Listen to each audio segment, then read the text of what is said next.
Did you ever try to further improve how fast you punch people through the roof? Oh, was there ever any certain time when you thought brute force and style combine? Well, I guess now it's time to shine, 'cause finally she's here. Here comes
What's up, everybody, and welcome back to the LCS and the LCS Waiting Room, our final day of play in this studio before we head to Houston for the spring finals weekend. I'm gonna miss this chair.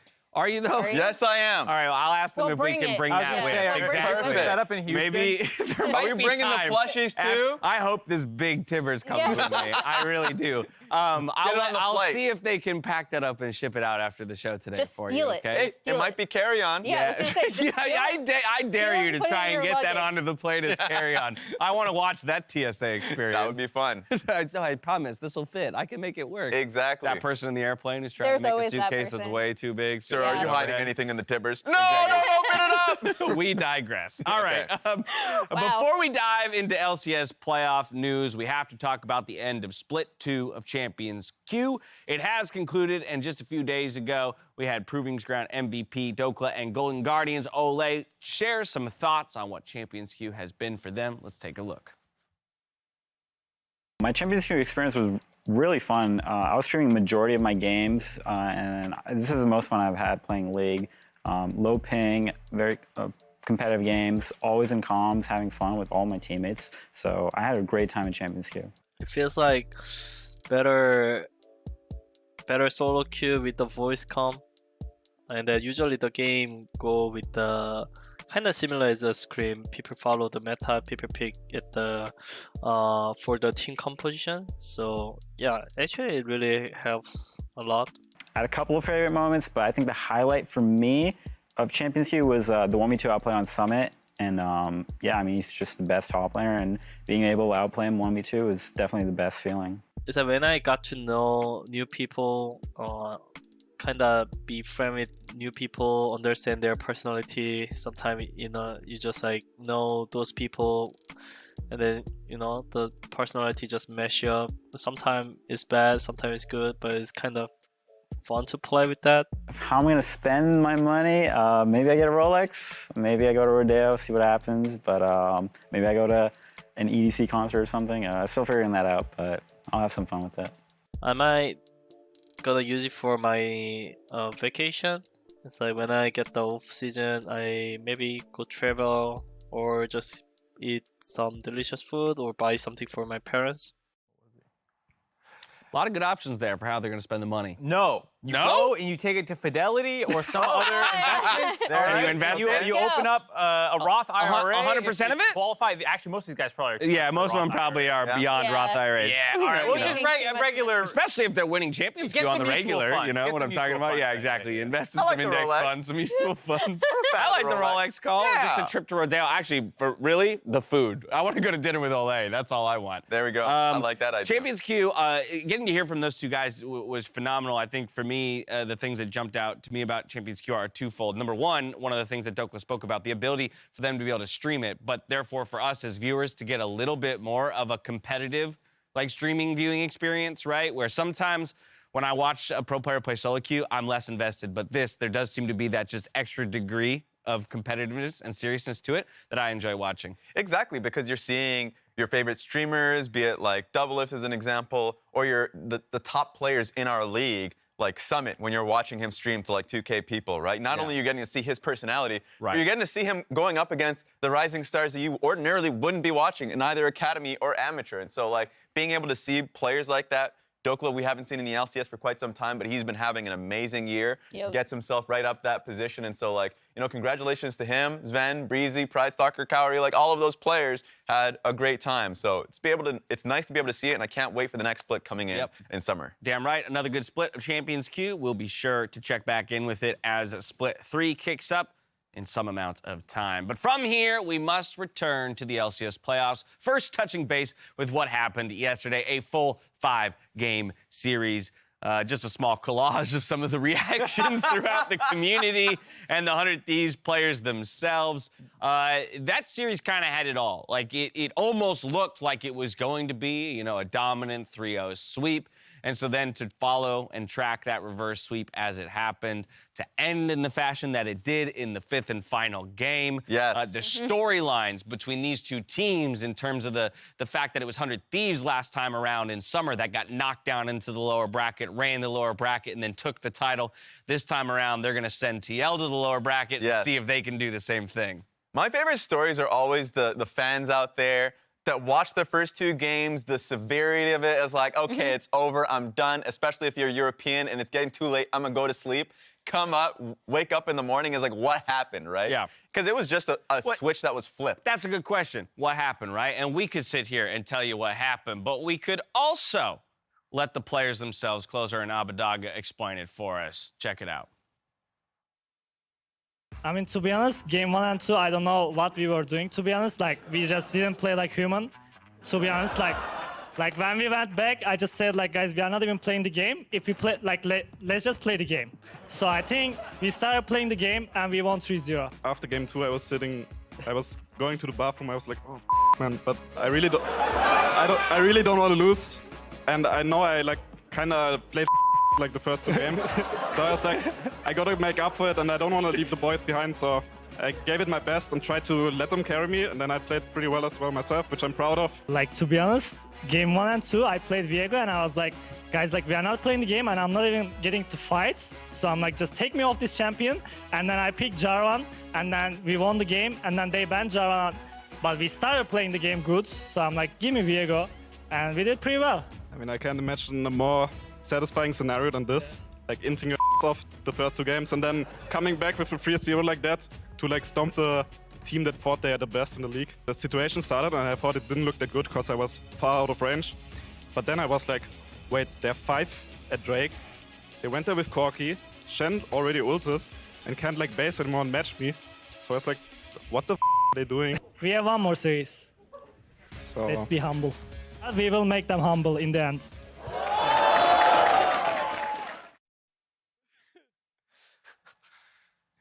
First of all, that was an insane interview. If you go back, just go back and watch the full whole interview thing, yes. from those two because it was great. Like, they were both obviously incredibly pumped and hyped coming off of that reverse sweep. But then additionally, the background, like, laugh track. Yep. Dude, the fans ate it up. Yeah, it basically has like a 90s laugh track to that based on that interview. It was so great. Yeah, I definitely want them to be the narrators of just an audiobook. Their own autobiography. That was It's going to be a very vulgar book. A lot of expletives. That's the Make sure you got your payoff. headphones in. Oh, it was too great. But also, I love that final line, right? Let's be humble, but we'll make them humble in the end. Sets us up for a possible championship bout between 100 Thieves and Team Liquid. But let's not get ahead of ourselves because Team Liquid has been knocked to the lower bracket, and it'll be either Cloud9 or Evil Geniuses who takes the series today to move on and challenge TL in the lower bracket finals for a shot at the finals. As we transition towards Cloud9, EG, Mark, let's talk about their overarching stories because for both of these teams, they've been interesting splits, in particular, Cloud9. For Cloud9, this has been a very up and down year. It started out, they brought in a ton of Korean players. They brought in Summit, Winsome, and Berserker, and they all couldn't come over at the beginning with all the problems with the visa, so they started lock-in tournament without having their entire roster. The only thing that was really there was Fudge and Blabber with the role swap that just happened, and then they brought in LS. That was what was really hype, and then after just 2 short weeks, he was out of there, and then it was just this, Korean lineup that eventually found their footing and went on an insane 8-game win streak. People thought they were the best team in the LCS for the majority of the regular season, but then they started to accrue losses that kind of culminated in that brutal 3-0 against 100 Thieves, and now they're just trying to make that lower bracket run. Yeah, by all accounts, a scary team, but faltering at moments. We turn our attention over to EG. Raz, take it away. Yeah, for Evil Geniuses, they're the ones that made the big swap towards the younger North American talent in Jojo Pyun and Danny. They added in the MVP of Inspired from the LEC. They had, of course, still some hungry veteran players in Impact and, of course, in their bottom lane of Vulcan. The problem is they had high expectations, but we're having real difficulty during the regular season. You saw it in front of you. The fact that they were just winless versus the top 3 teams in this league, and they're the ones trying to buck that record. They did a little bit of that when they went up against Team Liquid in that last series, and they took it to Game 5, and so there's a lot of hype, a lot of hope from their fans. Yeah, and I think the thing that always stands out to me about EG, we heard it from Olive yesterday, is that players value this team so highly, like a lot more highly than we do because we see a lot more of the stage inconsistency. But apparently, like in scrims, whenever teams face EG, they're just really, really good. And I think we finally saw a more consistent like flash of that last week. Like I loved a lot of the creative stuff they did, especially Yes. the JoJo swap to top with the Lucian. Exactly. A really creative team, especially in a best of 5 that will just be expanded upon, much like you're saying, when you know the team you're going up against, and so you can make human swaps like that to kind of cover over the draft issue. Speaking of draft, let's see if we see Renekton from either of these teams. But yeah, like this is a team that was able to do it. And it's so difficult being able to balance both development and success. They're a team that's trying to find that. We've seen this from TSM. This split didn't work. We see it from Fnatic, I would say, a year back when they had Whippo jungle, and they had, of course, Adam in the top lane. It worked to a certain degree. But it looks like it's something that's actually starting to work. They're on a roll a little bit. I want to see, it's really dependent on today's series on how successful, or at least they would rate their split. Yeah, I'm honestly intrigued by both of these teams because neither of them have been the picture of consistency throughout the split. And to add to that kind of lack of consistency, at least in the Cloud9 camp, Emily, is, you know, late in the split, we had that swap in the bot lane where Isles comes in. And basically, my question becomes, what's the assessment of him as he slotted in and how this team has performed in the postseason? Yeah, right there you see 2020 OPL Split 1, Rookie of the Split. Most people valued, actually, so when that thing came through about the, you know, kind of disillusion of the OPL and the residency changes, people valued Isles so highly, even more highly than Ayla, who we've already seen perform super well. Him and Raze were considered the best bot lane in Osh at that time. He won the Rookie of the Split.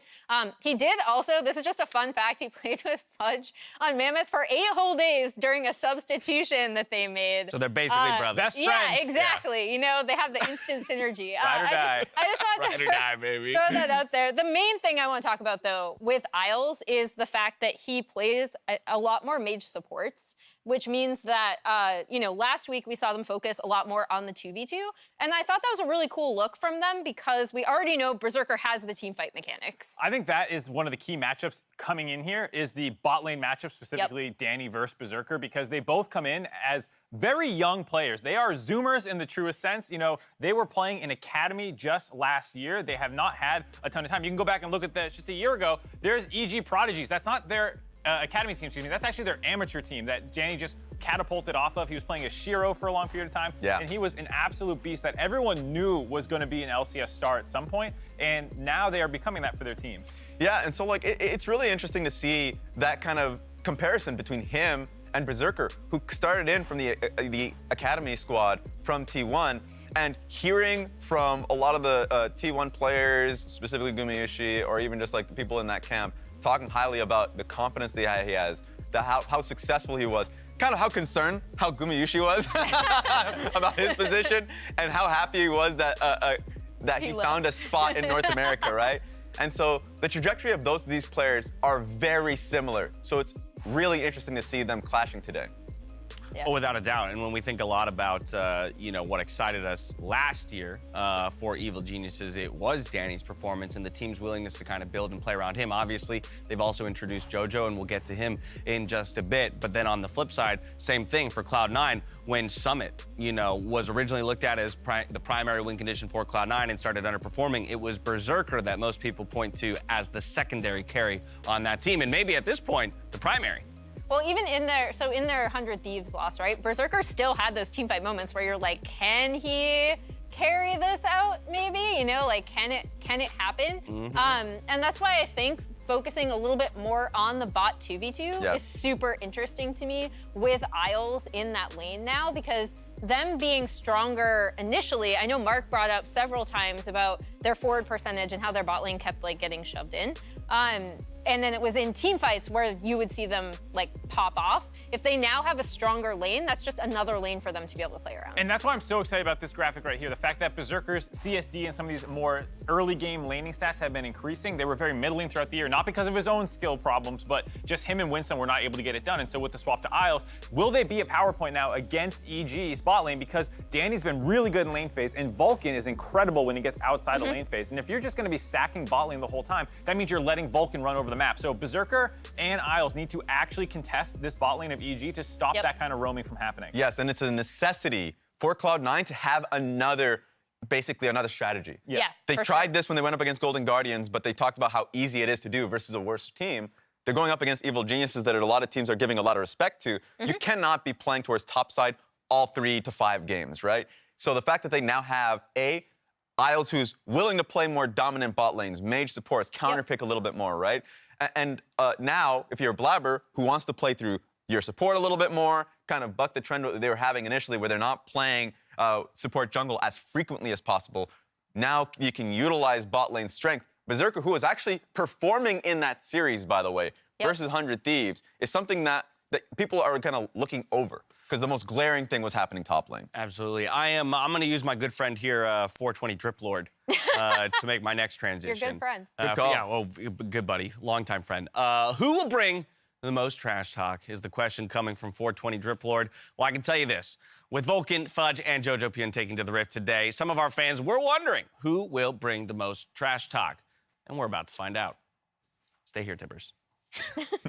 The only thing that matters is playing in Houston right now for us, for me personally, because it's been a long time since I played in an arena, and it's very nice to have the fans back in the studio, but playing in an arena is much different and much more hype, because I still remember the first time I played in an arena, and that was like back when fans were in the studio, so I did that progression too, and it is much crazier in the arena. I really want to go to Houston. It's going to be very, very fun. I love playing in front of crowds. Honestly, playing in front of the crowds during these playoffs games were really, really fun. And I want to win in front of the crowds. Losing in front of the crowds feels really bad. So I really, really want to make it to Houston and shit on everybody there, just so I can hear the crowds chanting Fudge Factor. I think our lower bracket run so far has been fine since we just won, but I think we're going to go to finals too, and I'm pretty confident in our run. I think it's way more like hype to make it to finals from lower bracket and even winning the whole thing. And obviously that's way more better than just being in the winners bracket, so yeah. The main advantage of going to the lower bracket is just our mentality is very hungry to prove everyone wrong and to prove that we're very good, which makes us, I guess, just try way harder in general. For this match against C9, there's just everything on the line. There's Houston and getting the chance to play in an arena and have all those fans be there and have that crazy experience and a chance at winning another trophy, which I'm here for. We definitely have a lot to prove. Before playoffs, it felt like everyone considered us like a top 2 team, but now everyone considers 100 Ds in the top 2. So we want to, shit on all the other top teams and make ourselves the best team. I mean, I think C9 played bad, especially against 100 Thieves. I don't really think the Golden Guardians game counts. Like, I think we'll be fine. Got him! We got charms, and the charms hit their mark. Yeah, I mean, it'll be fun going against Fudge, and I'm going to send him back to top lane. Blabber just ganks mid, JoJo Pin will die. It's like a classic JoJo Pin move. That's what I expect. Blabber brings the dunk to the mid lane. Yeah, the idea of sending C9 back home and knocking them out of playoffs, especially in the lower bracket, that's just very nice to think about. I really like Vulcan as a person, and I think he's a really good player as well, but he's been shit-talking a bit too much recently. He's gonna get replaced by Isles and shit on by Isles. That's what I expect. When he's back home, he can think about all the trash talk he wants for next split. I don't care. What's the verdict? Fudge definitely. Fudge goes the hardest, Yeah. right? Yeah. It's Fudge. Fudge goes the hardest, I And think. he hard. does I that get since the- the beginning. I always appreciate that about Fudge. Yeah. No, I've loved to, the fact that he came into the league kind of talking Yep. like that. Yeah, I love While it. he went the hardest, I get a sense, though, that JoJo feels the most confident. You know what I mean? Like, I feel like he feels like he could do no wrong. You know right that now. that Yankos meme about like or not Yankos, just the perks. Like, oh, every time I look at that smug mid lane face, like JoJo kind of has that like, I know I'm really how good. Exactly. That's what I'm reading the whole time. He's just like, nah, I'm gonna do it. Like, so the words don't necessarily need to be there. It's just there. Yeah. It's there in his Yeah. eyes. The non-verbals. This Exactly. man can walk into a room. I literally walked past him in the kitchen. And he was just like, okay, this is just how he is. All right, let's start breaking it down. We got 10 minutes to go until it's time to kick off this series. Let's jump to the jungle. We haven't talked about these two yet, and we must, because one of them, the MVP out of the LEC, the other, an LCS MVP at that. It's Blabber versus Inspired. 4-4 head-to-head, and I mean, it's funny because it started at Worlds, at the International, where Inspired remembers vividly him being kicked out of that group stage, and it was the fight to who could replace FPX in that group, and it was Blabber that kicked Inspired down. So, like, that's what he will remember, but throughout the entire split, it's been kind of a little bit of that. So it's a good kind of look for Inspired to finally get a heads up over Cloud9. I think the head-to-head record is super interesting to me, too, because yesterday we had a similar thing between Santorin and Closer. 10 and 10, right? Yeah, and then so it's both 50-50. I also think these two junglers and the way they interact with their teams we think is very similar. But we saw some really creative pathing from Inspired so he could affect his lanes early on from last week that I really enjoyed in actually both of his playoff series. Yeah. So it seems like he's been branching out a bit more, and I'd also like to see that out of Blabber, because I do think Blabber as a ganking jungler is still really, really good. Oh, sorry. I just really looking forward to seeing how they play against each other. Yeah, and for me, that was an off-camera broadcast moment that I'm so sorry all of you really wasn't. missed. That was great. It was a good moment. for me, I loved how you said that they were similar, just simply because, like, as true as that is, and the champion pool is very close, the problem is going to be how they work with their supports. I think Vulcan works really well with Inspired. They both look from angles mid lane, which worked very well for them when they went up against FlyQuest, and I think it's going to play in their favor here. And a lot of pressure is going to be on Isles to be working closely with Blabber, because Blabber is going to play to his limits, and if he has that support right next to him, then great.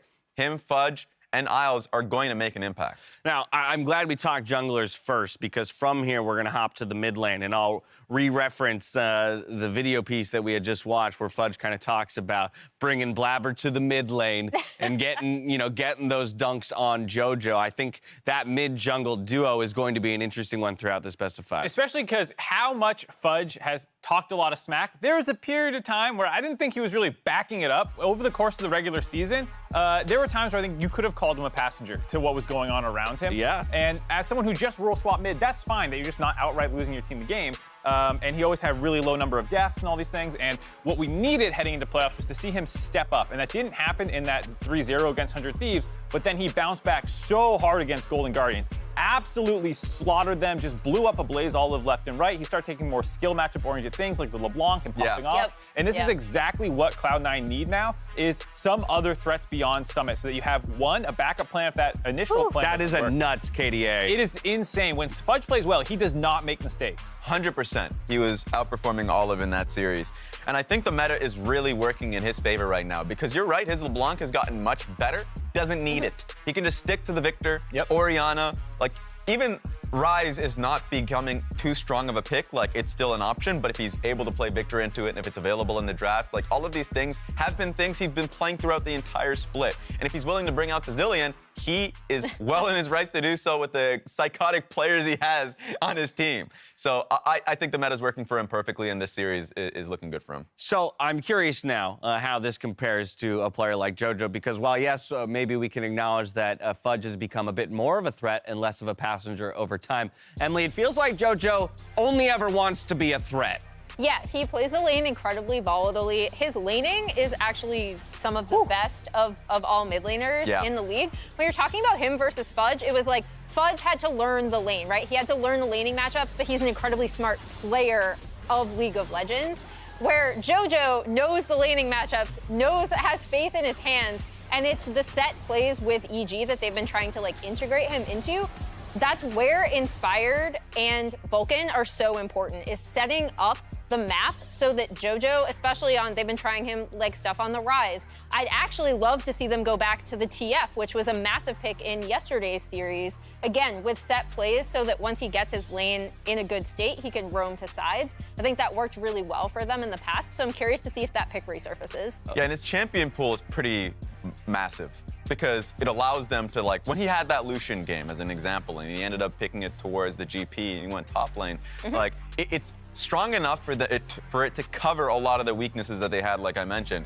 And you hear from the mid laners in this league, and they give him a lot of respect in the laning phase. And Tukui has been the most recent example of it in not only just the last series, but in the tiebreaker of the regular season in the final week. So he has just been stomping players mid, and now that's going to be the concern for Fudge. Raz, you're like giving me layups today. You talk champion pool. Yeah. We got to talk champion pool, but about a different lane entirely. We're going to the top lane here. Elephant in the room. The elephant in the room, right? When Cloud9 crashed, they crashed hard, and Emily, so many people immediately targeted the top lane in the champion pool. So this is a graphic that I called for because I thought it was pretty funny. In their last series, these are the 3 champions they played. Ornn is a pick that we saw rising heavily. I also wanted to bring up Summit's Gangplank, because previously he had only played it like really early on in his career in LCK and in Kespa Cup, was 0-4 on it until he brought it out in the more recent C9 series. And I liked that he was still like a massive threat, obviously, but not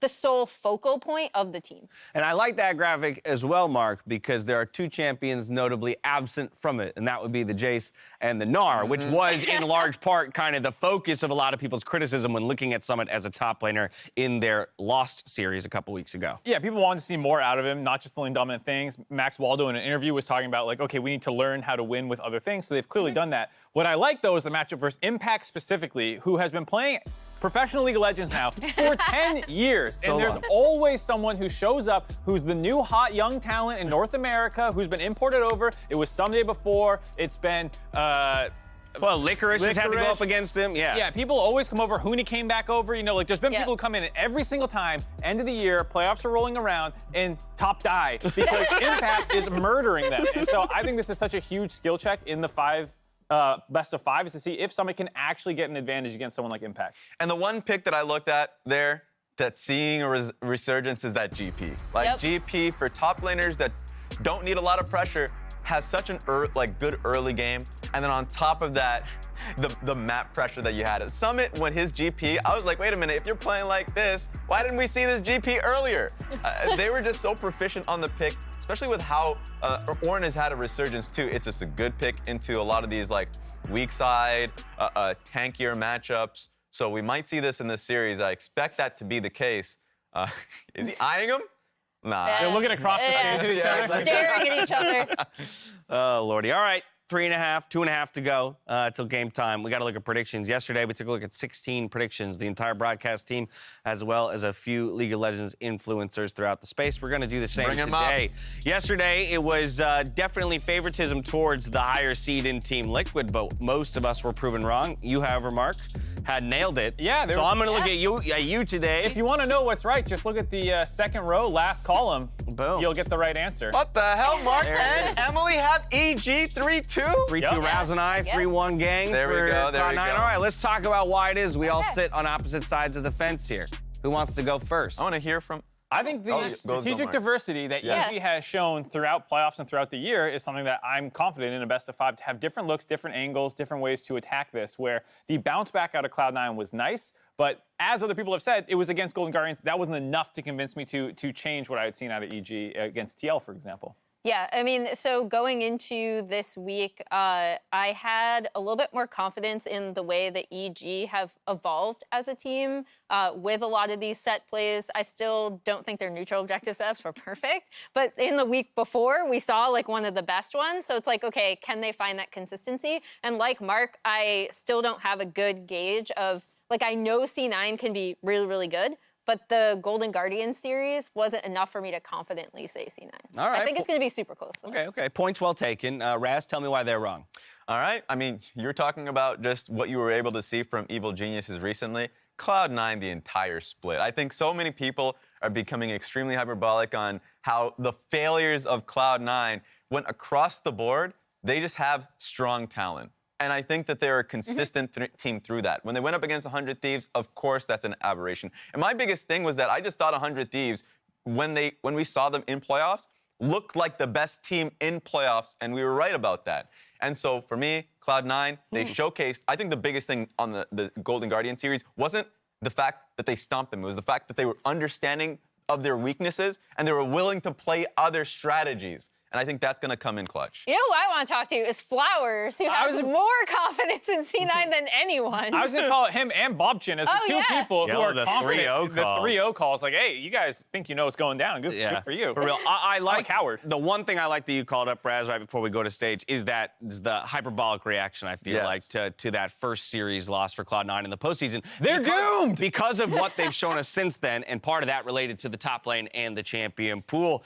Final point, real quick. Last point is I don't think they're going to be able to do to Summit what 100 Thieves did to Summit, and he's learned from that series. No, well, Impact, you better hope Impact didn't hear that, because then he will go out there to prove you wrong today.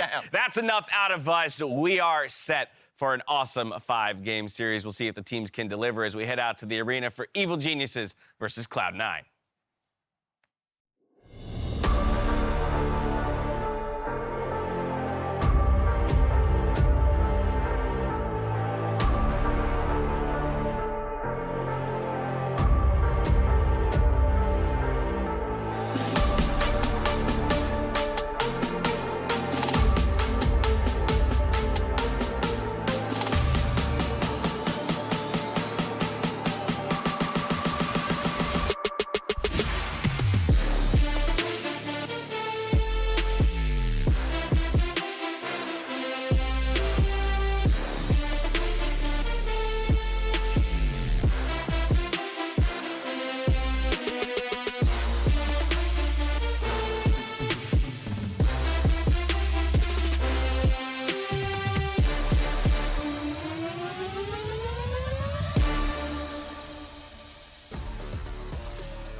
Hello and welcome, everyone. It is our final day of LCS, Kobe. Before everyone is In LA. to Houston, exactly. I'm so excited for Houston. I know these teams are too. I was talking to them as they were arriving at the beginning of the day, and each team was talking as if they were already going to Houston. Both of these teams have full confidence that they will be there. That they will be on those flights. So I'm excited, for this matchup. Our last bit of playoffs before we are off. Yep, last local best of 5, I suppose. Unfortunately, Kobe, bad news. Only one of these teams can make the final spot on the roadshow. This is the best of 5 that determines which of our final teams is going to be at finals weekend in Houston. Less than a week from now, actually. So exciting. Yeah, really big. A lot of these players, too. I liked how in the analyst desk they had segments from each individual talking about what it means to them to play in front of a big stadium. And, of course, especially the younger guys on both teams have not had that opportunity yet. Our biggest stadium ever at that. We are, with a little bit of a delay here, getting into the lobby for the teams, but we will update you as we move along. Yep, don't worry, trying to get everyone in ASAP, but want to make sure all the teams are set up. Want to make sure all the players are there. A little awkward to start the first game for a very important series, and someone happens to be MIA, but these two teams have shown up pretty nicely to get to this point, Kobe. Obviously, both been knocked down to the lower bracket. But that makes them more hungry. Yeah, I don't know. It was interesting to listen to predictions because, you and I are both on the Cloud9 side, but I think a lot of wildly different There's some young Cloud9 fans. That doesn't seem very balanced. Get that man on a PC. Let's see him become a player. You just gotta believe. The next Flabber right there. It looks like a Cloud9 jungler to me. That's some NA talent in the audience. Let's go. All right, I believe we have fixed the issue. We are running a champion select here, baby. Game number 1, lower bracket, EG versus Cloud9. And there's been a lot of speculation over champion select and how this is going to evolve throughout the series, specifically for Cloud9 with Summit. Summit has been both the greatest successes of Cloud9, but also some of the biggest downfalls most recently that have caused some doubt. And really, I am one that still has full confidence in him. He's still drawing the Gnar ban, obviously, as you can see from EG, first ban right off the bat versus him. But then they turn their eyes towards Fudge with the double mid lane bans here, trying to whittle down on his champion pool. Yeah, Victor, an interesting one, but obviously he's played it quite a lot recently. Ari, in general, I think just a very powerful mid laner. Most players don't really want to have that one going around, and LeBlanc is going to get respect banned as well, away from Jojo alongside the Vulcan Nautilus, which has been a deadly weapon for EG all split long. And with Nautilus banned, this is going to really increase the priority on Leona. Both of these teams do very well with their supports on engaged champions. Even with Isles switching in, Leona still with Cloud9 tied with Thresh for most played champions for himself. And of course, Vulcan, always the engager there for Evil Geniuses.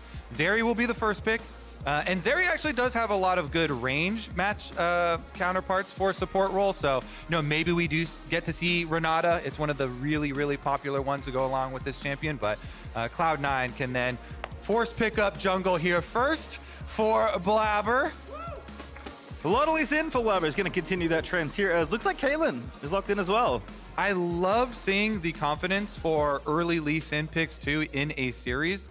And especially coming from Blabber, where he's going to have so many opportunities, so many different options in this game. The analyst stats highlighted both top side matchup as well as bottom lane matchup being incredibly important here. And if you do lock into Caitlyn, then you're going to look for possibly the Isles Lux that we saw previously from him to pair with the Caitlyn, unless there's going to be some real big curveballs here. Okay, they will continue on with it. We get the Lux Caitlyn, the binding trap combinations will be there, the hard pushing on bottom lane, and yet you kind of have to think, Pastry, about the EG first three picks here. They're very clearly going for split map. Yep. Split map is kind of hard if you lose your towers early to hard pushing of Caitlyn Lux. But drafting a Rise and a Nocturne very clearly sets you up for mid-game 1-3-1 and Nocturne trying to, roam between the lanes, shadow the split pushers and pick people off.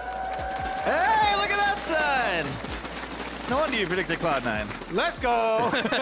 There's Leona, though, as you mentioned, a champion very popular between both these supports. With Lux already locked in, they're going to take that away from Vulcan. Vigar also banned away here from Fudge, respecting his depth as a new mid laner. Yeah, see, they're definitely worried about hard CC and possibilities influencing this Caitlyn Lux lane. So as we said, with the Nautilus ban to the Leona priority rose, guess what? They didn't early pick the Leona, so Leona gets banned out as well, and you're just going to follow it up with more CC that you could actually gank bottom lane with. So Rakan also going to be off the table there for EG, and actually maybe even does put more priority on that Renata then. Let's see though, Fudge continues to lose options for mid lane champions. Cloud9 could technically flex the Lux into mid lane if they really wanted to, but I've got to think that is going into Isles' hands. It has been played once in mid in the LCS. It was by Fudge. Wasn't the best Fudge game, but it was earlier on in the year. So there's Aatrox going to get banned away from Summit. So the Aatrox ban does make me think of tank top possibilities as well. The classic shout out. Yeah, Aatrox with the buffs to the sweet spot damage became a bit more popular, plus quite good into champions that cannot burst through because of the sustained healing. Speaking of burst here as well, baby, we get the Akali! Big fan of this one. I mean, can be flexed as well. Both Fudge and Summit, I'm sure, can play it. Impact actually played it already this year, specifically against Summit. Here's Gwen. Impact looked great in that particular 1v1, but obviously we're expecting Summit to be getting counterpick here on the Cloud9 side, given that they're red. So we'll see what Impact wants to blind here. There's a Yuumi, though, for Vulcan. That's very scary in the late game with the Zeri. This would be a first. The Fudge Akali, if it goes to the mid lane into his hands, it would be a first. So definitely some possibilities up there, flexing it to Summit. Scaling though with the Yuumi Zeri combination, definitely going to be a possibility for the bottom lane. As I said though, with the Aatrox ban, it makes you think of tank tops. Especially Ornn, because the Aatrox does do well into it with the sustain. And so that is going to be the pick here. They throw it down in game one, Pastry. Everybody found so much success versus Cloud9 versus Summit when they picked tanks versus him. Especially 100 Thieves showed this weakness, and now in game 1, EG are throwing it down, saying, all right, what have you practiced, Cloud9? What have you improved on? Have you been able to find a solution to blind pick tanks? Well, I was gonna say Gangplank, but Jace has crept on through. So Jace is one of Summit's most famous and in Champions Queue, most feared champions. Right along with the Gnar, in Champions Queue, most of these games versus Summit, people would also ban Jace. People did not want to play against Summit Jace. It does mean that if he does not get high priority on top side of the map and does not push in and get some turret plates, Impact is going to scale. Ornn is going to farm up. Ornn is going to build armor because he's facing a top jungle that are both AD. So there is some pressure when you pick this comp for Cloud9. They need to push on top and on bottom, work away at those towers, take away those towers and the possibilities of EG spreading out for later on so that that Rise Nocturne does not get more territory to work with. I feel like the top lane matchup's like a cute little microcosm. You know, the veteran in Impact, the new hotness in Summit.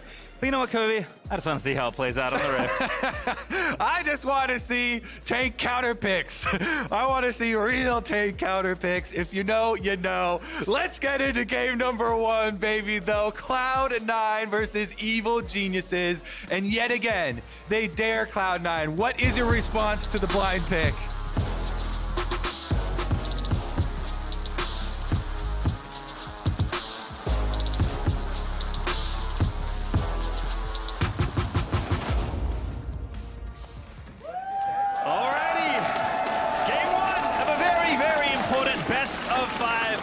One team is staying home. One team is heading on a plane to Houston, Kobe. Will it be EG or will it be Cloud9? I'm so excited. As we said, in the lower bracket, these are where the teams are the hungriest. This is where the teams know there will be no more second chances handed out, Pastry Time. Elimination match, lower bracket, last chance, Cloud9 versus EG.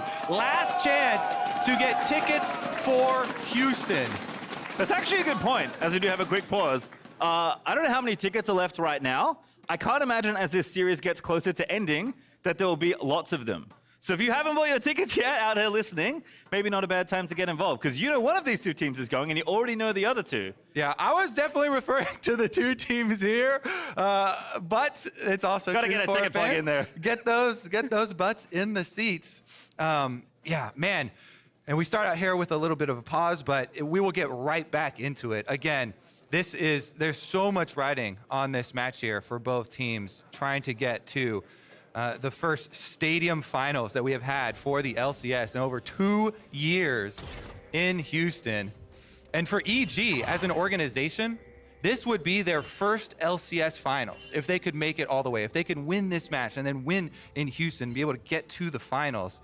For the organization, it would be huge. They got to lock-in finals, and they would love to supplement that with an LCS Spring Finals appearance. But they've got a long way to go right through Cloud9. Well, nothing too wild at level 1 here. Everyone just spreading out. Fudge trading wards there with Inspired, it looks like, as the trinkets pop around. And it is going to be Blabber over on his red and Inspired over on his. So opposite side jungling. Looks like Inspired's going to have eyes towards top lane, first of all. Honestly, should just be a full clear, though. Always. You make me pause for a second because literally watching Champions Queue games for Summit, he has been ganked on every single gank timer in the game. Level 2, 1 camp. Level 2, 2 camps. Level 3. Pre-minute 1. Everybody knows to go gank Summit. And especially when teams pick tanks into him here. All you need on Ornn is a level 2 to be able to set it up. This lane definitely does have sustain, but early problems will be there for the Zeri Yuumi. Does get hit with a lot of poke. Isles and Berserker both very accurate so far with their skill shots, landing poke from both sides and the shots here from Berserker. But as you mentioned, junglers always have this tendency to be pulled towards Summit lanes because he plays so aggressively and because he's on the Jace that has more pressure on him. To be able to try and open up some sort of a gold advantage for himself. And Nocturne is doing a full clear towards the top side of the map. Meanwhile, Blabber did just red Raptors into transitioning through his blue quadrant now. This is also something that he has done, is start to focus a lot more on the smaller camps, leaving his blue for later for bit delayed timing on his second respawn. And here it is. As we mentioned, everyone has that tendency to go to Summit early, avoid the full clear. Hey, Kobe, look how many blue side camps are for Inspired. It's the entire left side of the jungle here. Yeah, I mean, he's just looking for the setup here from Ornn. All you need is the Q, look for your charge. Someone got flash, Inspired's here now, he's gonna spot him, pops up the gate, tries to get away, there's the fear, they're gonna tether, latches back, but no one wants to dive the tower, Summit escapes. Really, really good here from Summit, doesn't have to burn anything, and yet wastes a lot of Inspired's time. A whole bunch of his time waiting up there, so Summit not blowing his flash here, not needing to at all. All he had to do, get away from the Q little mountain there from Ornn so he doesn't get knocked up, and able to use the speed to get out alone. You know, this phase rush here for Jace allows Summit the extra safety to be able to hold on to summoner spells. Sometimes just that little choice there to go with the phase rush instead can completely change the early routing, and that is beneficial for Blabber. Blabber has gotten his first recall off because of this. Did get a deep ward on Raptors, as you can see too, for the second respawn of Nocturne's camps. And so Blabber back on the map with a double longsword advantage. Yep, gonna feel pretty good there. Inspired though does keep clearing. Oh, with a very nice flash binding straight to the face, and Yuumi just can't lie. It's Zeri that goes down. First blood to Cloud9. Flash binding trap. It's a combo as old as time with Caitlyn Lux. You know it is coming, and yet it is inevitable. Isles subbed into the Cloud9 LCS starting roster, and Isles making his presence felt yet again. Flash forward right in their faces on this Lux. Critical play from him to be able to get this early money. Blabber also covering for Fudge here. Fudge been pushed in early on, which makes sense. JoJo's very aggressive and it's rise into Akali, but Blabber's gonna find Inspired now, looks to try and steal some of the camp away. Gets the small ones, I believe, but Inspired did smite the big raptor, if I'm seeing that correctly. Yeah, asserting dominance here in the jungle role with the Blast Cone as well. Now that Blast Cone does two things here for Blabber.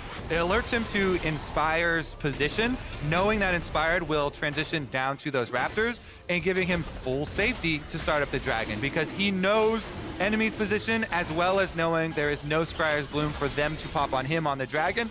So Blabber off that invade will be able to get this first objective for Cloud9. As long as it's not stolen by the Zeri, he gets it in Cloud9. First blood and first dragon. Yep, very nice conversion off the bottom lane play there. Fudge TPing back to mid here. Does have Ignite and TP, but of course just used the teleport to go to mid. Same for JoJo here, ding 6. But Fudge just chilling. Akali doesn't need to get ahead in the lane. Fudge will be much more relevant in the mid-game skirmishes. Yeah, Akali, as we like to refer to her, as a bit of a tadpole champion. Still not able to jump with the ultimate yet. Now that she's level 6, evolving here, and does have the level 6 all-in threat.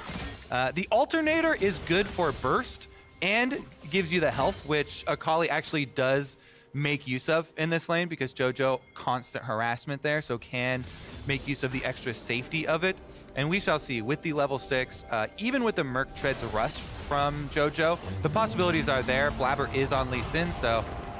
Very nice flash there, but JoJo's here as well. Inspire gonna lock him up. The root's good from JoJo's Summit. Looking to be second blood, can't get the trade. JoJo finds the kill. And that's what you want out of the early rise lanes. The push and roam from mid. If Inspired plus Impact weren't able to get the flash, they get it this time around, and JoJo completes the duty. First kill for Evil Geniuses. Roam from Rise successful. Fudge trying to answer in the push back on bottom side of the map, and see if this dive works out for them. Not spotted. Fudge just gonna go for it here. Danny, obviously the target, his Yumi's attached. Danny gonna have to flash away. The E's gonna miss. Danny has to burn the flash, but does get away. And you still get the rewards here for Cloud9. You push on the tower, more plates for Cloud9's bottom lane for Berserker. You want to get this Caitlyn Lux pushing down the tower and then rotating them towards your mid lane to be able to open up the side lane there for your Akali to work with. So Fudge does trade his ult and ignite for the flash on Danny, but this makes the Zeri Yuumi incredibly vulnerable. It's very early into the game. They have not scaled yet. Definitely going to be more repeat possibilities of Cloud9 plays on the bomb side of the night. That being said, You know, Summit finally did have to blow his flash and went down to the early play from JoJo. So both mid laners, both teams making their roams successful, making them felt on the side lanes. All right, well, Cloud9 still up by a little bit, but nothing to write home about just yet, as JoJo is going to return to the lane. Give a thumbs up to the minions as they stream on in, and then continue farming away. Very curious if Blabber or Fudge, when he gets the ulti back, does want to go for a revisit down the bottom side, as you're alluding to. But even on their own, Cloud9's 2v2 have gotten them like about 2.5 plates. And the big thing you have to worry about now is Nocturne ultimate here from Evil Geniuses. Anybody caught out, anybody without a flashlight Summit. Oh, look at that! Perfect timing there. Someone's going to get feared up and killed. The knockback's not enough, and Inspired gets on the board. Can't be fighting in the river with no flash versus a Nocturne. Level 6 from Inspire acquired, level 6 successful. And this actually means Impact will pull ahead in CS. He had an entire wave at his tower to clean up and farm afterwards. Such big rewards for Evil Geniuses off the top side of the map. This is going to do a lot to even up that gold lead. I think Blabber may have just seen JoJo, but EG are actually calling down their mid laner here briefly as the plates are getting aggressed on. Blabber with the wraparound is going to get spotted. No realm warp, but he does have flash here for JoJo if they want to make a rise play. They see Blabber trailing him down, though, so they know it's too dangerous. Yep, and now Blabber knows, of course, that he's seen, does take out that ward, cues JoJo as well for good measure. So Rift Herald collected there by EG on the other side, but this tower's looking very low.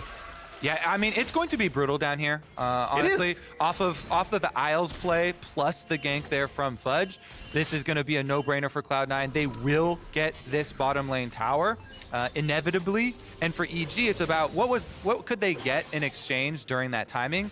And so I think it's very intelligent there from Inspired. Off of his kill on Summit, just pick up that Rift Herald. That will help you get some tower plates back for EG.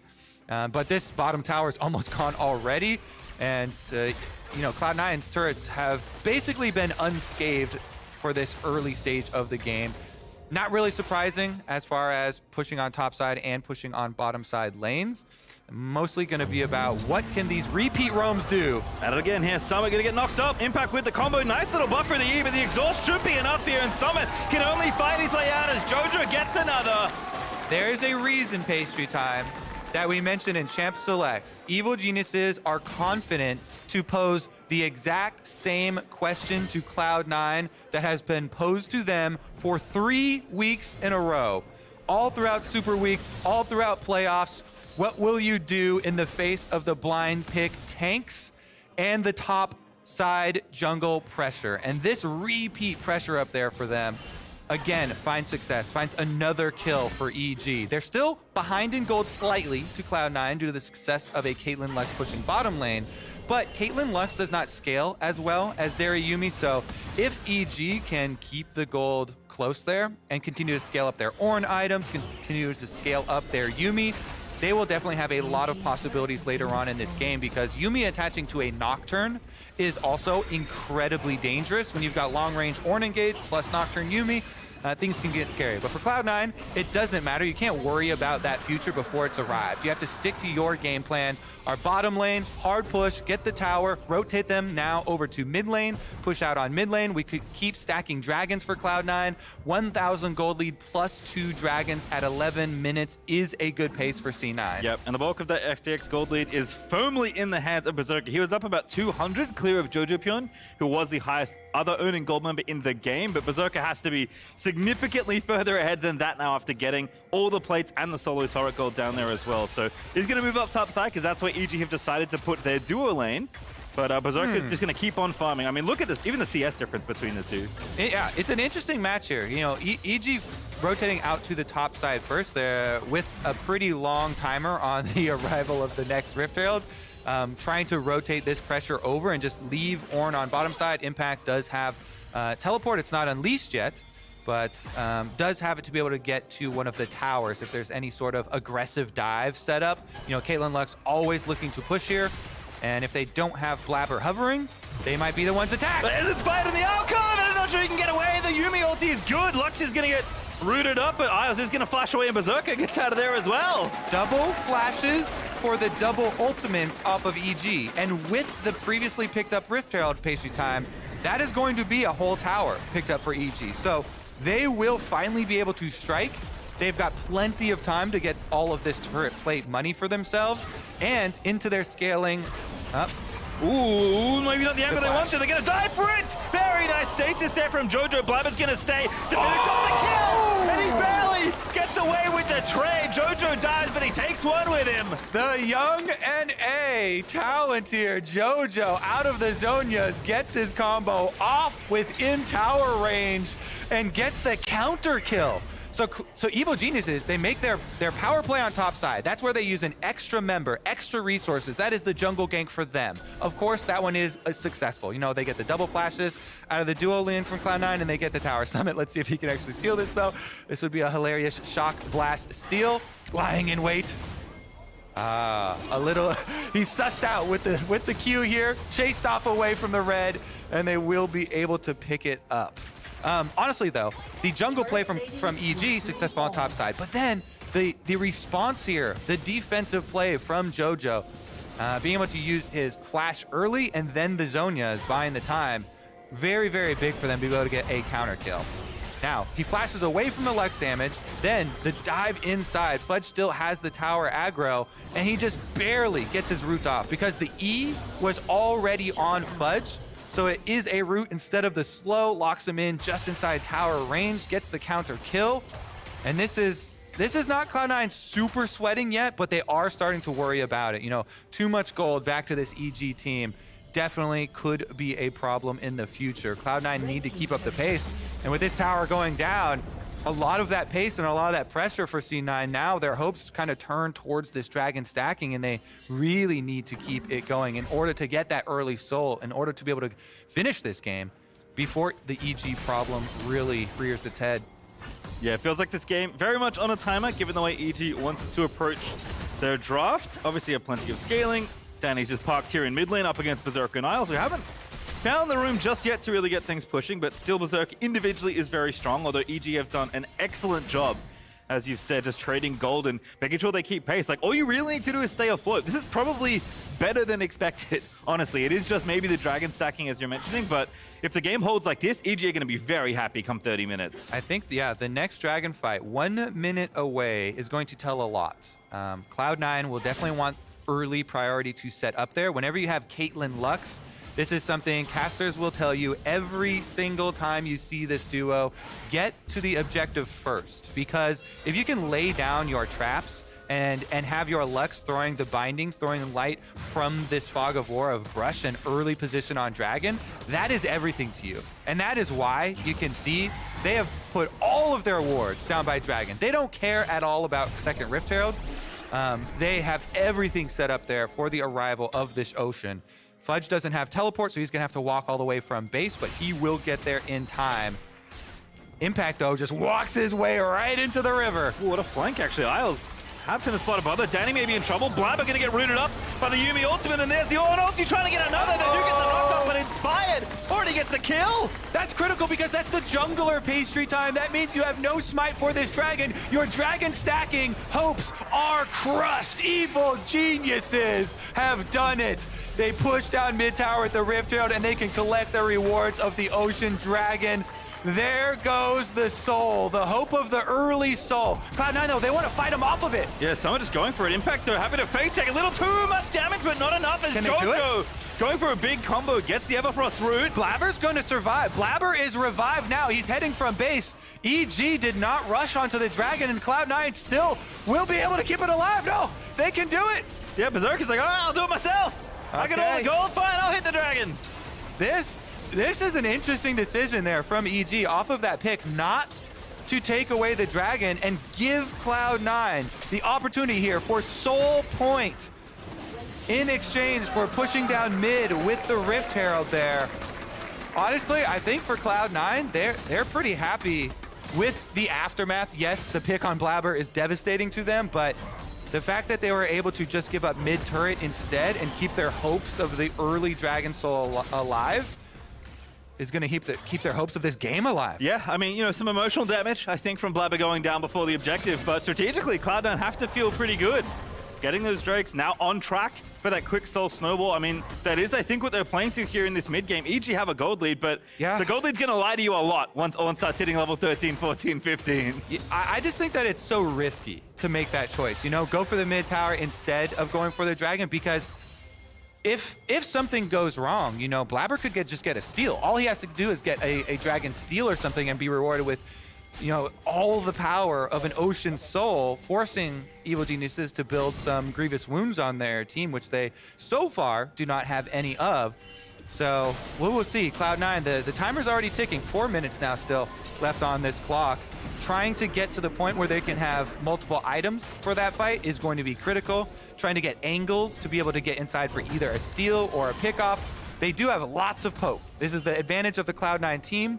With Caitlyn, Lux, and Jace, you have very good range with all 3 of these champions. And so, again, if they could get into the river first and you can start to throw out that poke as EG try and circle, try and go for their engage, that would be hugely, hugely beneficial. Problem is, Ornn ult plus Nocturne with Yuumi on top of it is a guaranteed dive.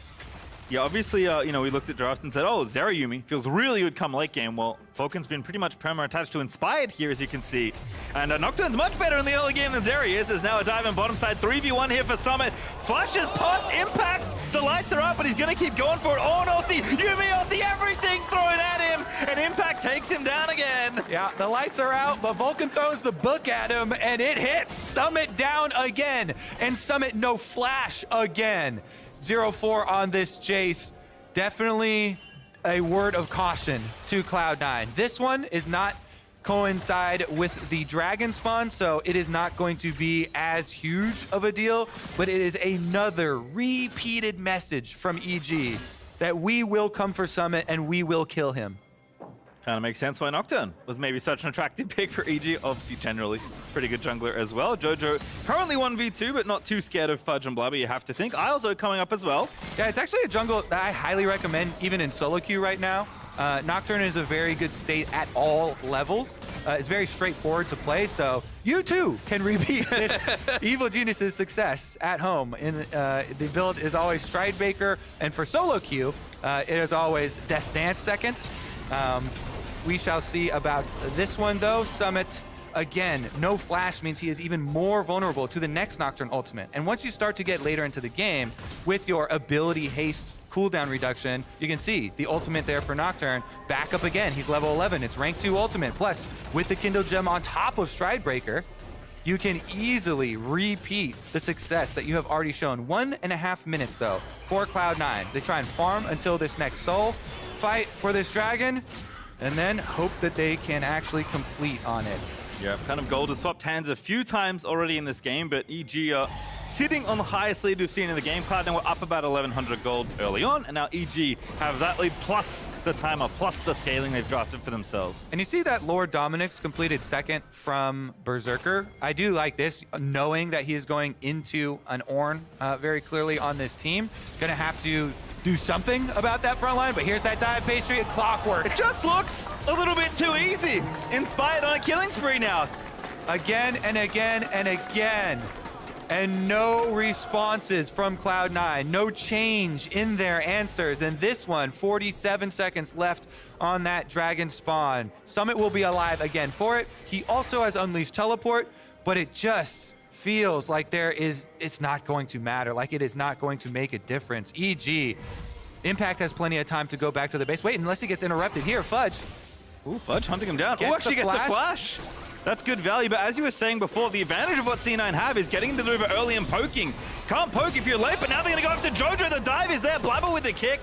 But Jojo escapes. TP in from Summit, though. Cloud9 really want this soul. Now, they actually want to stop these backs, too, because that's a good chunk of damage on Jojo and on Impact. If Blabber can actually find Impact as well, he does not cancel the Ornn back, so Impact will come back full health, and this is just going to be EG trying to get through the trap line. You see the Keller trap line? They gotta burst down this dragon and just go for this smite fight. Yep, junglers both in the area. Dragon's down to 15 HP. Fudge here as well. Blabber running a little low. Blabber just gonna have to go for it. Inspired just waiting in the back of the pit. Summit's trying to find a flank. He's found Jojo. They're gonna look to try and get that kill. The dragon may be forfeit. That Blabber goes back in. He got it! He got it! Finds the soul! Cloud9 grab the fight as well. They're gonna lose one more at the end of it though, but Berserker and Isles still going for it here. But now they have to run. There's 4v2. Cannot fight with the little Caitlyn Lux and Impact. He finds a knock-up Berserker. Nets out of the way. Doesn't have Gale Force. Does have Flash. Gets himself out of there. Isles now slowed up and killed. Danny Unleashed is looking looking for the kill, and he just keeps hitting Q. It doesn't matter. Danny finds another for EG. Running from a Zeri Yumi combination is one of the most impossible tasks in League of Legends. They can jump walls. They constantly, the prowling projectile slows you, the chase down. My goodness, though, Cloud9, they clench tight on this one. Blabber, in the end, finds the smite, and they get the soul. They lose several members in payment for it, but they were able to get the soul. They get the rewards off of that early investment. We'll see if it's enough to actually give them the win comp for this game, though. Even with the healing, another chase out. EG find Summit for the 6th time. It's a lot of deaths there for Summit. 0-6 on the Jace right now as he's overextended in the bottom lane and swiftly punished by evil geniuses. But Cloud9, they got what they wanted out of the deal. They got the soul. I don't know if that's enough to overcome what is now almost 3,000 gold ahead for evil geniuses. Yeah, if we look at the inventories here, the Bramble Vest is about the only... Oh, we do have the orb down there for Vulcan as well, so Yuumi can apply it. And Yuumi does have pretty good AoE, so it's on Vulcan and on whoever attacks Impact. Baron, though, is going to get started up, and this is the teleport coming from JoJo. EG is happy to challenge Summit. No TP. He's going to be late to this play. Gonna have to run as fast as he can. JoJo just fending them off. The fight is what they want instead. Inspired pops it. Oh, not the over the top. It's picture perfect out of EG. Gonna find 2 kills already. All right, that's gonna be an easy return to the Baron here. Cloud9, they have a little bit of poke with, but not much.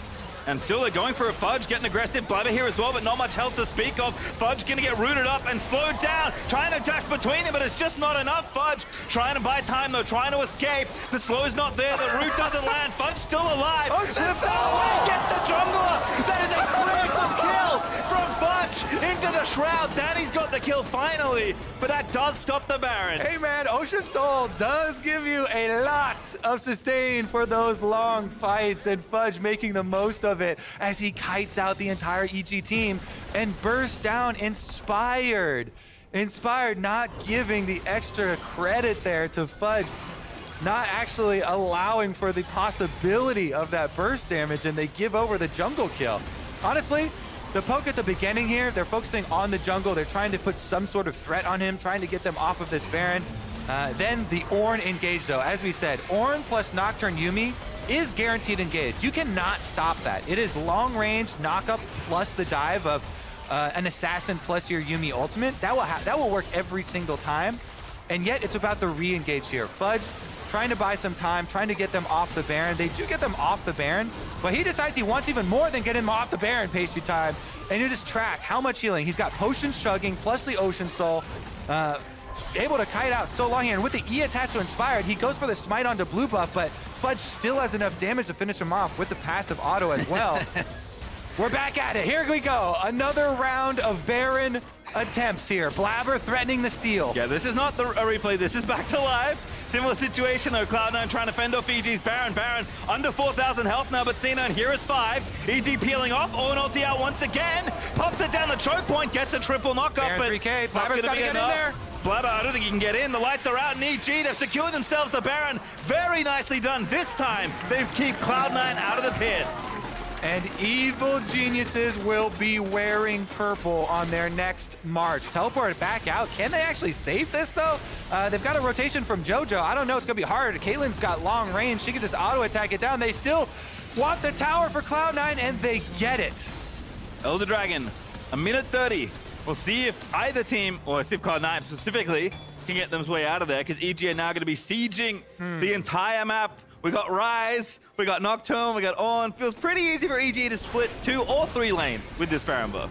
And Impact actually opted to upgrade for Rise and for Nocturne instead of upgrading for Danny on the Zeri here. With the importance of their dive, they really want those members that are in there gonna have that extra oomph. Instead, I wonder if they're going to be able to push in all 3 lanes here. Rise actually gives up on the top side split push. You see that JoJo has opted to switch over from his teleport. I believe he might have just used it. Might be on cooldown, and so that's why he's gone over to the exhaust instead for the fight. But it does mean they don't want to spread so thin as to do 1-3-1 and just want to 4-1 push in on 2 lanes, get bottom and mid in, get some of these outer towers down, get more money. Yeah, not really stoppable here as Jojo even just burns the Everfrost to try and make sure Blabber can't look for an angle if he was going for one, but EG feeling very comfy here in this siege. They already took the tier 2 in bottom side. Jojo's gonna get the mid one pretty easily, and Danny is just shredding through the waves right now. 3 items done for the Zeri. Once again, Danny is quietly just accrued a bunch of gold, and now EG are almost at the 30-minute mark saying, hey, what are you gonna do? Jojo, sieging down the tower though. Let's see about it. Inspired threatening between the 2 lanes as well, constantly with this Nocturne ultimate. It just becomes so difficult now for Cloud9 because Pastry, the scaling that we were cautioning against here for this EG team has arrived. You know, Impact about to hand out another upgrade as well, as he is very close to leveling up.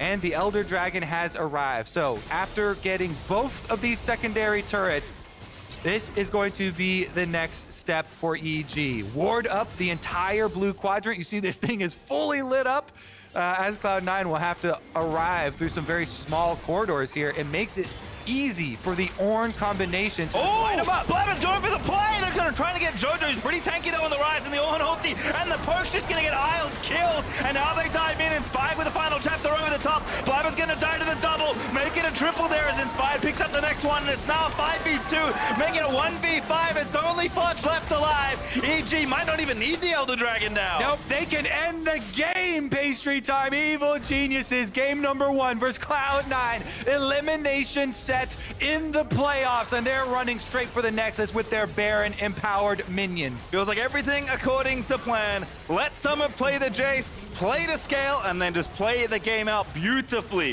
From that point onwards, EG streaming down the right-hand side of the Rift as Fudge is going to try and defend. Isles with the ulti, but it barely thins the wave. Fudge not going to be the next target, but they can just keep on diving. Jojo racks up his 7th kill of the game, and Isles cannot defend this. Blabber can't do anything. Berserker maybe can shoot them off the Nexus, but I don't think it's a long shot there. Berserker has gone in for the play. Blabber with a big kick gets Danny back in the team, and that is going to be Danny low, but he's not dead just yet. Isles finally finishes that off, and C9 do hold. Summit looking for the kill, gets Jojo inspired. He's going to get in there as well. And now can they get another impact? Another kill there for Blabber indeed. He's going to give it over, and Cloud9 with a massive defense. This is huge Pastry time. They can do more than hold. They can get an objective bounty shutdown on Elder Dragon here. They can push them back. Inspired is the only hope now for EG. Can he steal it? Don't go with Yuumi, though. That would be a double sacrifice. They're just going to give up the Elder Dragon buff instead. So Cloud9, not only do they defend their Nexus, but they also buy themselves so much safety and gold. Slingshot of a comeback here on the horizon for Cloud9. And you remember back, Pastry, to the choices that led to this moment here. Cloud9 were allowed to continue stacking those dragons even after EG had the upper hand, had control of the map, had a pick. And now they may regret it because this Ocean Soul will always stick on Cloud9. And Berserker here is able to dish out the damage, pushes them off the Nexus. Summit then teleporting in to pick up the extra kill onto Jojo. And it is Cloud9 chasing down enough kills on EG in the attempt to end that they get an objective bounty shutdown on Elder Dragon, which, by the way that the objective bounties work, the gold off neutral objectives is set at a base of 500 and then increased depending on how far behind you are. And Cloud9 were very significantly behind. Yeah. So there's a huge increase, even more than 500 gold on the bounty shutdown there, plus the Elder Dragon gold itself, plus the buff itself, which gives you the time to know that you can for sure win these team fights. The execution, the extra damage from this buff makes it so incredibly difficult that a 4.7 thousand gold lead at 31 minutes into the game is not enough to make you want to take that fight, to make you want to take those chances. So another minute and 10 seconds here left for Cloud9 to retake control. They have to be a little bit careful about picks though. Full-on team fights would be to their advantage, but picks. We're going for it again, Inspired there with the ulti, and they can get a pick. Indeed, Fudge will be slain on the side lane. You have to be worried about the picks. There's so much movement from Nocturne Ultimate, from the Realm up here, from EG. They're not going to give up. They're going right into it now with a 5 versus 4 man advantage and 47 seconds left on this Elder Dragon. EG want to return to the work that they started. Nexus looking vulnerable. Obviously, there are no towers. And mid's open as well, so they can maybe take another in here. Jojo with a very big bounce there, and over the top is massive as well. EG coming in for seconds, and this time they will get the job done. Danny just zooming on over the Nexus. Blaver's trying to hold C9 again. Will push EG out as EG take game number 1. Oh my goodness. Evil geniuses. It got exciting there towards the end of it with the defense from Cloud9, but they find the pick again. Evil geniuses making very good use of this team comp, all aspects of it. The early pick of the Rise Nocturne to early show that they are going to threaten side lanes, they're going to threaten these picks. They made good on those. In the side lanes, not only picking off Summit, but in the end picking off Fudge there in the 3v1 of the side lane, but as well, the question that everybody has held in their minds concerning the Cloud9 games. What do you do in the face of the blind pick tanks and the jungle pressure sent towards Summit? In game number 1, that question still unanswered as EG pick up the win, and that's why I love opening this series from EG. With blue side, blind picking it for impact and returning to this strategy has been successful. It forces Cloud9 to innovate here and to change their response if they want a different response in the series, because number 1 here for EG looked quite dominant. Certainly did, and with that, Evil Geniuses are now one step closer to next weekend's finals in Houston. But if you're in Texas and you can't join us at NRG, don't you worry. Buffalo Wild Wings and Green Park are holding a spring finals watch party in Dallas on April 24th. They'll have League fans, they'll have Wings, they'll have League of Legends. It's going to be a great time, but that's it from us here. Let's head on over to the State Farm Analyst Desk. They're going to have to ban Ornn or take it. What's up, everyone? Thank you very much, guys. Game 1 going the way of Evil Geniuses. We're going to dive straight into it, starting with the draft, because we did all this amazing setup around Cloud9 and the work they had done since they fell down 3-0 in their first series, all revolving around the top lane. Oh, my goodness. When Summit gets targeted, the Jaces and the Nars, he gets completely abused, but don't worry, their second playoff series, they completely reworked it. He's got tons more in the arsenal. Emily showed us the graphic. Game number 1 today against Evil Geniuses. What do we take? We take Jace. Do you think Ornn is a good champion? I have a feeling he might be. I feel like we need to see him play a couple more matchups against ranged AD's top before I'm really sold that we should maybe find something else to do about him. Yeah, maybe. Two. The struggle was not even, it was 5-pick Jace where he saw Ornn Nocturne. Yeah. I can live through that. I'll go 6, I'm fine. Especially as like, oh, Rise as well. Yeah, you're right about the Yuumi, but like the Rise where you're just like, I'm not in danger. This is fine. Everything's on fire. On top of the Jace, and yes, we've got criticism to levy towards the Jace pick at the end. The other thing that we saw from Cloud9 is the Caitlyn Lux bot lane, Emily. And it actually started off like really well for them. I do think when you're looking at these team comps, they're, you know, It's what they're doing right now. EG's comp just flat out like wins out unless the Caitlyn Lux gets ahead, right? So this early bot lane 2v2 kill, this is exactly why Isles is here. Like this sets up this lane to just constantly push. It's a great 2v2 kill. And what happens after that is that the Caitlyn Lux get stopped in the top lane later, and they're unable to have map control after that. Yeah, but the initial strategy, I thought even before that was great, right? They even had a Kali roam down bot side when she had a window to look for a dive. Things like that makes a lot of sense. That's something that you talk about before the game so you can abuse the Yuumi on the bot side of the map, and I thought they did a good job initially. Yeah, the strategy itself, good. Those statistics on your screen, good. Yep. But when you've got the Caitlyn Lux doing that kind of work on the bottom side of the map, Mark, it calls into question once again that Jace pick that is going 5 deaths in a row in side lanes to the Nocturne and the Ornn. Yeah, I mean, Jace is a champion that kind of wants to be left alone, not just from, you know, your jungler, but the enemy jungler. So you just get one-on-one time to chunk people out in lane phase, you push up the turret, but, you know, so early on, someone is getting attacked, he's losing his flash, and then once you lose your flash, you are doomed to attacks. And you can try and get up there maybe in like 2v2 skirmish, but the range of engage available for the Nocturne and for the Ornn once they get their 6s, it's really hard for Lee Sin to already be in the right place at the right time. And even at that point, do you win them if they hit all their abilities correctly? You know, it becomes very dicey. And This was just such an obvious place to attack from these drafts, and it was how they kind of stemmed the bleeding from that bot lane play. Yeah, and it was just really good from Inspired. If you take a look at these last 3 replays where even though he was clearing a ward, it was mostly because he was concerned the wave is pushing out. So on those windows, like, you are in danger, you are going to die. And he didn't have his Blabber right next to him, so that was just always going to be a tough call. And when this happens, like, I'm going to return to the Caitlyn Lux a little bit as we continue in this death highlight reel for Summit. I think, you know, that is a lane that you want to snowball. Like, it's a lot more difficult to execute than what EG has, right? Because if you don't snowball that early and you have pressure in your side lanes, you're rotating her around to get early turrets. And this is happening, like, the game is just really difficult to play from behind. Without a doubt. Yes, Cloud9 was able to pick up dragons and even eke out that dragon's soul with a nice steal from Blabber. But for all of that work they did in the early game to secure those dragons, because it was going so poorly on the top side, Mark, the team fight potential and the front line that Ornn was able to provide to a Zeri and a Ryze made EG an absolute force to be reckoned with here. Yeah, I mean, you didn't quite see the setup for this Baron play, but the fact of the matter is getting Ocean Soul does literally nothing against a hard dive comp. Either the dive kills you and it's great, or you disengage the dive and you're gonna then be able to turn and get the damage back on. There's like long chase down sequences where it's like, yeah, sure, Fudge healed up a little bit. He gets one. Yeah, this is not the important part of the play. The point is the 2 backline people instantly died because it's a hard engage comp, and Ocean Soul did literally nothing.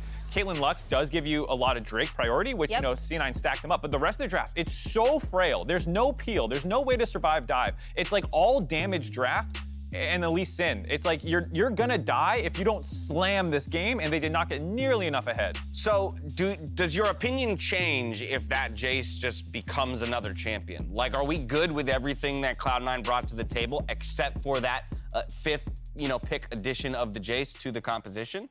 I mean, so I like, I guess as the person on the desk who tends to like pushing 2v2 bot lanes, I still think that Caitlyn Lux is really difficult to execute, and you want to go for something a little bit simpler. Because once again, we're looking at a draft where if you do not get ahead, if you're not able to snowball, if you're not able to rotate her around and chew through those early turrets, the game just becomes almost impossible to play. Like, they got Ocean Soul, like Mark said. Who cares? It didn't matter. Yeah, and the pick that I'm looking for, if you're at 5 pick and you see that entire draft, Sion.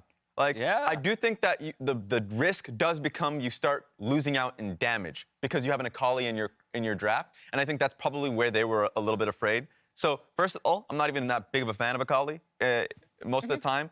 So I think in this situation, what I would like to see from Cloud9, if they find themselves on red side, we're going to be able to find that soon enough, is A, get the Sion tank match up there. If you do see an Ornn because it's constant, boom. There Love we go. it. Yeah, so this is telling because Cloud9 had side selection coming into the series. They elected red side. They're going to stick to this side now in game number 2. Mark? You know what Kobe would answer that question with? What? Alawi. Hit the Alawi, they're going to dive you, you drop your ult, you start slamming ankles. Summit Alawi. Yeah, you leave him on an shouldn't island. have said it. We're about to hand it back to them. He's going to be so excited if he's listening to this. Yeah. I'm telling you, Alawi weak side with your Caitlyn Lux lane, it actually strategically is not the worst thing, but it is the worst thing. We've talked a lot about Cloud9, and I think rightfully so, Emily, but I actually want to talk about how Evil Geniuses continues on the pace that they are on. So they're on blue side. We're expecting switches or swap-ups from Cloud9. What should EG be planning for? I mean, I think EG played well in this game. I liked how they got, JoJo would push out in his lanes. Obviously, he had control over that wave. That was another thing that allowed them to affect side lanes. However, I would work on their neutral objective setups because, Don't give up the Ocean Soul if you don't have to. And not great. And for EG, I'd run it back on the draft. Yeah. I don't know how you feel. Okay. Ornn. There we go. Get that Ornn in. I have a feeling Ornn is going to be a top priority in this series. Evil Geniuses have landed the first blow in this elimination series. We'll see if Cloud9 can answer back in just a bit. Game 2, right after this. I've watched a lot of playoffs. Trying to find the flank. He's found Jojo. They're going to look to try and get that kill. The Dragon may be forfeit. That Blabber goes back in. He got it. He got it. Finds the soul. Oh, line him up. Blabber's going for the play. They're trying to get Jojo. He's pretty tanky though on the rise, and the Ornn ulti, and the Perk's just going to get Isles killed. And now they dive in. Inspired with the final chapter over the top. Blabber's gonna die to the double, make it a triple there as Inspired picks up the next one, and it's now a 5v2, making it a 1v5. It's only Fudge left alive. LEG coming in for seconds, and this time they will get the job done. Danny just zooming on over the Nexus. Blabber's trying to hold. C9 again will not push EG out as EG take game number 1.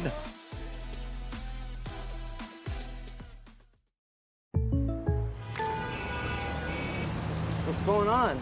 Jake from State Farm, the perp just confessed. I think. I don't know. What? Oh, can't afford streaming anymore, so here we are. Oh, don't give up what you love. State Farm has options to personalize your policy so you get a rate that fits your budget. Oh, that's great. The subtitles would be nice. For surprisingly great rates that fit any budget, like a good neighbor, State Farm is there. Call or click to get a quote today.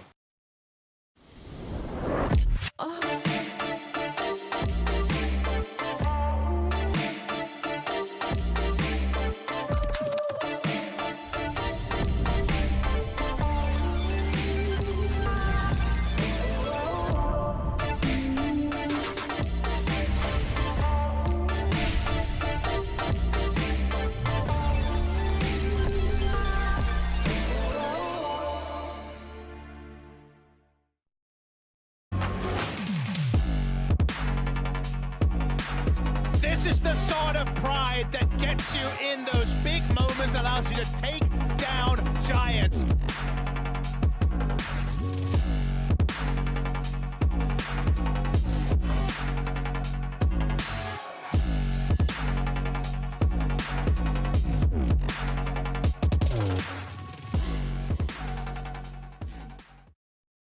Verizon is going ultra with 5G ultra wideband in many more cities so you can do more. Mindy, with up to 10 times faster speeds, she can download a movie in minutes or a song in seconds. Yep. Okay, now let's work off-site. Public Wi-Fi? No thanks. 5G ultra wideband is faster and safer and so powerful that it's not just for phones. Hello 5G home and business internet. It's time to go ultra with Verizon, America's most reliable 5G network, so you can do more.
Yeah, I mean, I think us as a team versus C9's team, I think we have more chemistry and we're more like better as a team, I would say. Maybe individually you can argue that they're better or whatever, but I think as a team we're much better.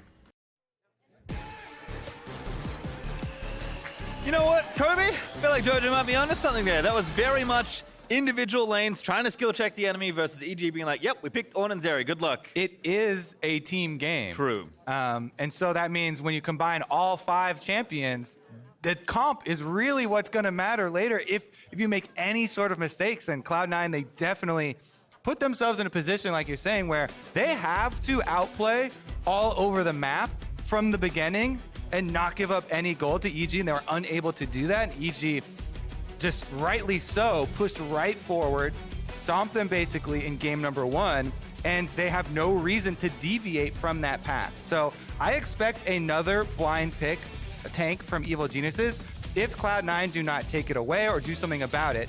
Thank you for the shout out on the desk, by the way, for Mark. I've been preaching for Illaoi into blind pick tanks plus team comps that are dive oriented, that are going to have many melee champions. Illaoi really hard counters multiple melee champions and smashes tank matchups. Other champions like Aatrox, which is not as much reliant on being counterpick, are also quite good into stuff like Ornn, Trundle. You know, obviously there are things you can go for. Let's see about this opening though, because EG started the exact same way, grabbing up the Zeri. Response is definitely different here from Cloud9 though, going for more of the 5-on-5 team fight here for Jinx Tahm Kench instead of the pushing Lux Caitlyn combination. Much more safety this time around for the bottom lane of Cloud9. Yeah, EG didn't like it either, banning Caitlyn away actually. I think didn't fancy what happened in the 2v2, so do make an alteration. C9 also respecting the power of Lee Sin, banning it themselves despite Blabber looking great on it all playoffs long. So it is Jarvan for Inspired and Jojo back on Old Faithful Victor in the mid lane. Shout out to the Yuumi this time around from Cloud9 with the hover as well. But really, yeah, what are you going to do into this? Because they throw down an early Jarvan pick here for EG, not even seeing some vulnerabilities on the side of Cloud9 yet. So Fudge easily takes a response of the Corki. Valkyrie definitely quite useful versus Jarvan ganks, and is going to try and scale up into the late game poke monster that you still know. Yes, there were the nerfs to package timings, and so it's harder to sync those up for dragons for objectives, but does give you still that very strong late game rocket poke damage. Interesting. So Yuumi banned by C9 kind of makes sense. Don't want to give that over to Danny and Vulcan again. Also Inspired and Vulcan had great pairing in game number 1, even though it isn't Nocturne, it is Jarvan.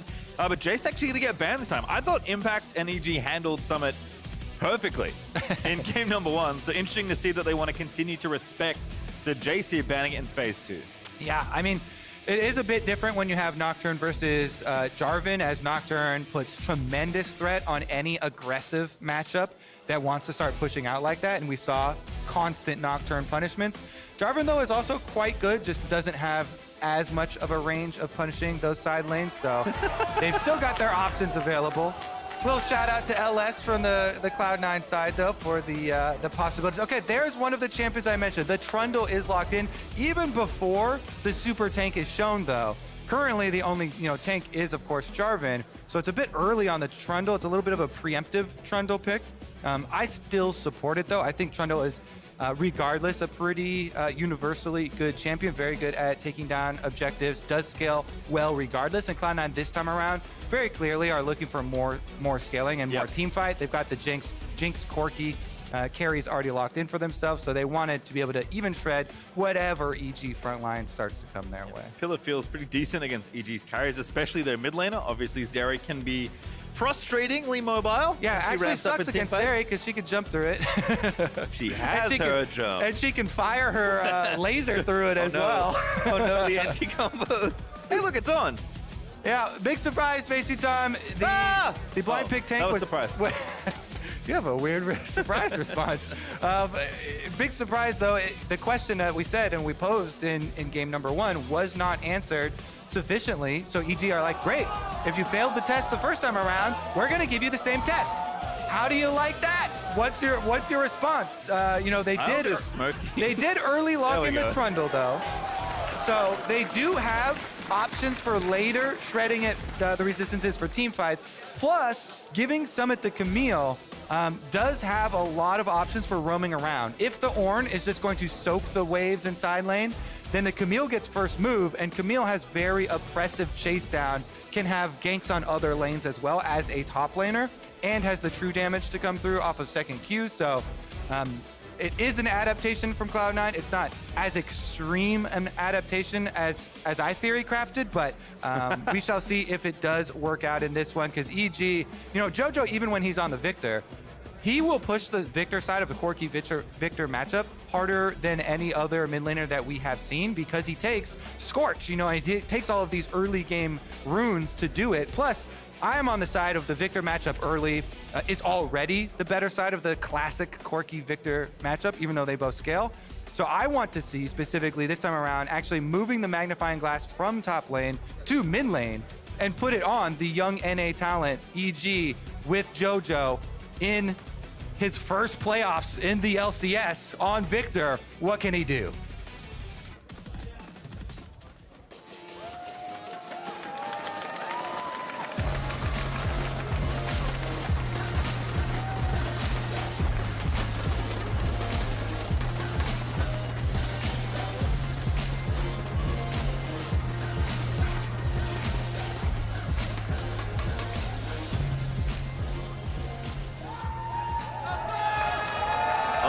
Cloud9, I think, changing speeds a little. I've got some spice for you already, because I'm watching the chat, and the first thing JoJo says when he gets into game is Gathering Storm. As we mentioned, he always wants to take Scorch. He always, this time around, he's got Transcendence plus Scorch, plus the Time Warp Tonic for the possible baits there with the instant heal. But I love it, the trash talk going through, and that just validates that we want to move our magnifying glass towards that mid lane, you know, toward this young guy. EG puts so much faith and so much effort into bringing up young North American talent. Both Danny and JoJo are great success stories of that, working through the North American talent system, coming up from amateur very, very rapidly, the ascent for both of these guys. And now JoJo is in his first LCS playoffs in his first year.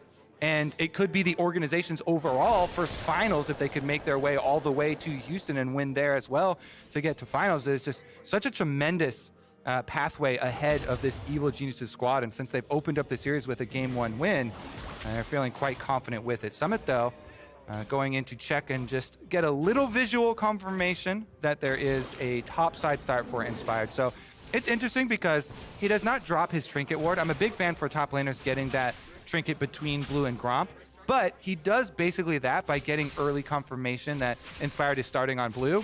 The one caveat I would say is that Jarvan can gank at level 2. And so even though he starts topside, it doesn't mean that he's not going to gank you on a level 2 timing. And I have seen, again, Summit ganked on literally every timing in the book because they're very frequently rewarded. And he trades very heavily, and you can see he's already at 50% health.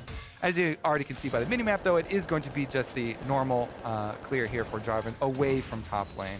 Yeah, the other big battle's actually been mid lane, as you kind of predicted. Fudge winning right now with the early CS lead, but they are just going at it, shooting each other with lasers and rockets and bullets.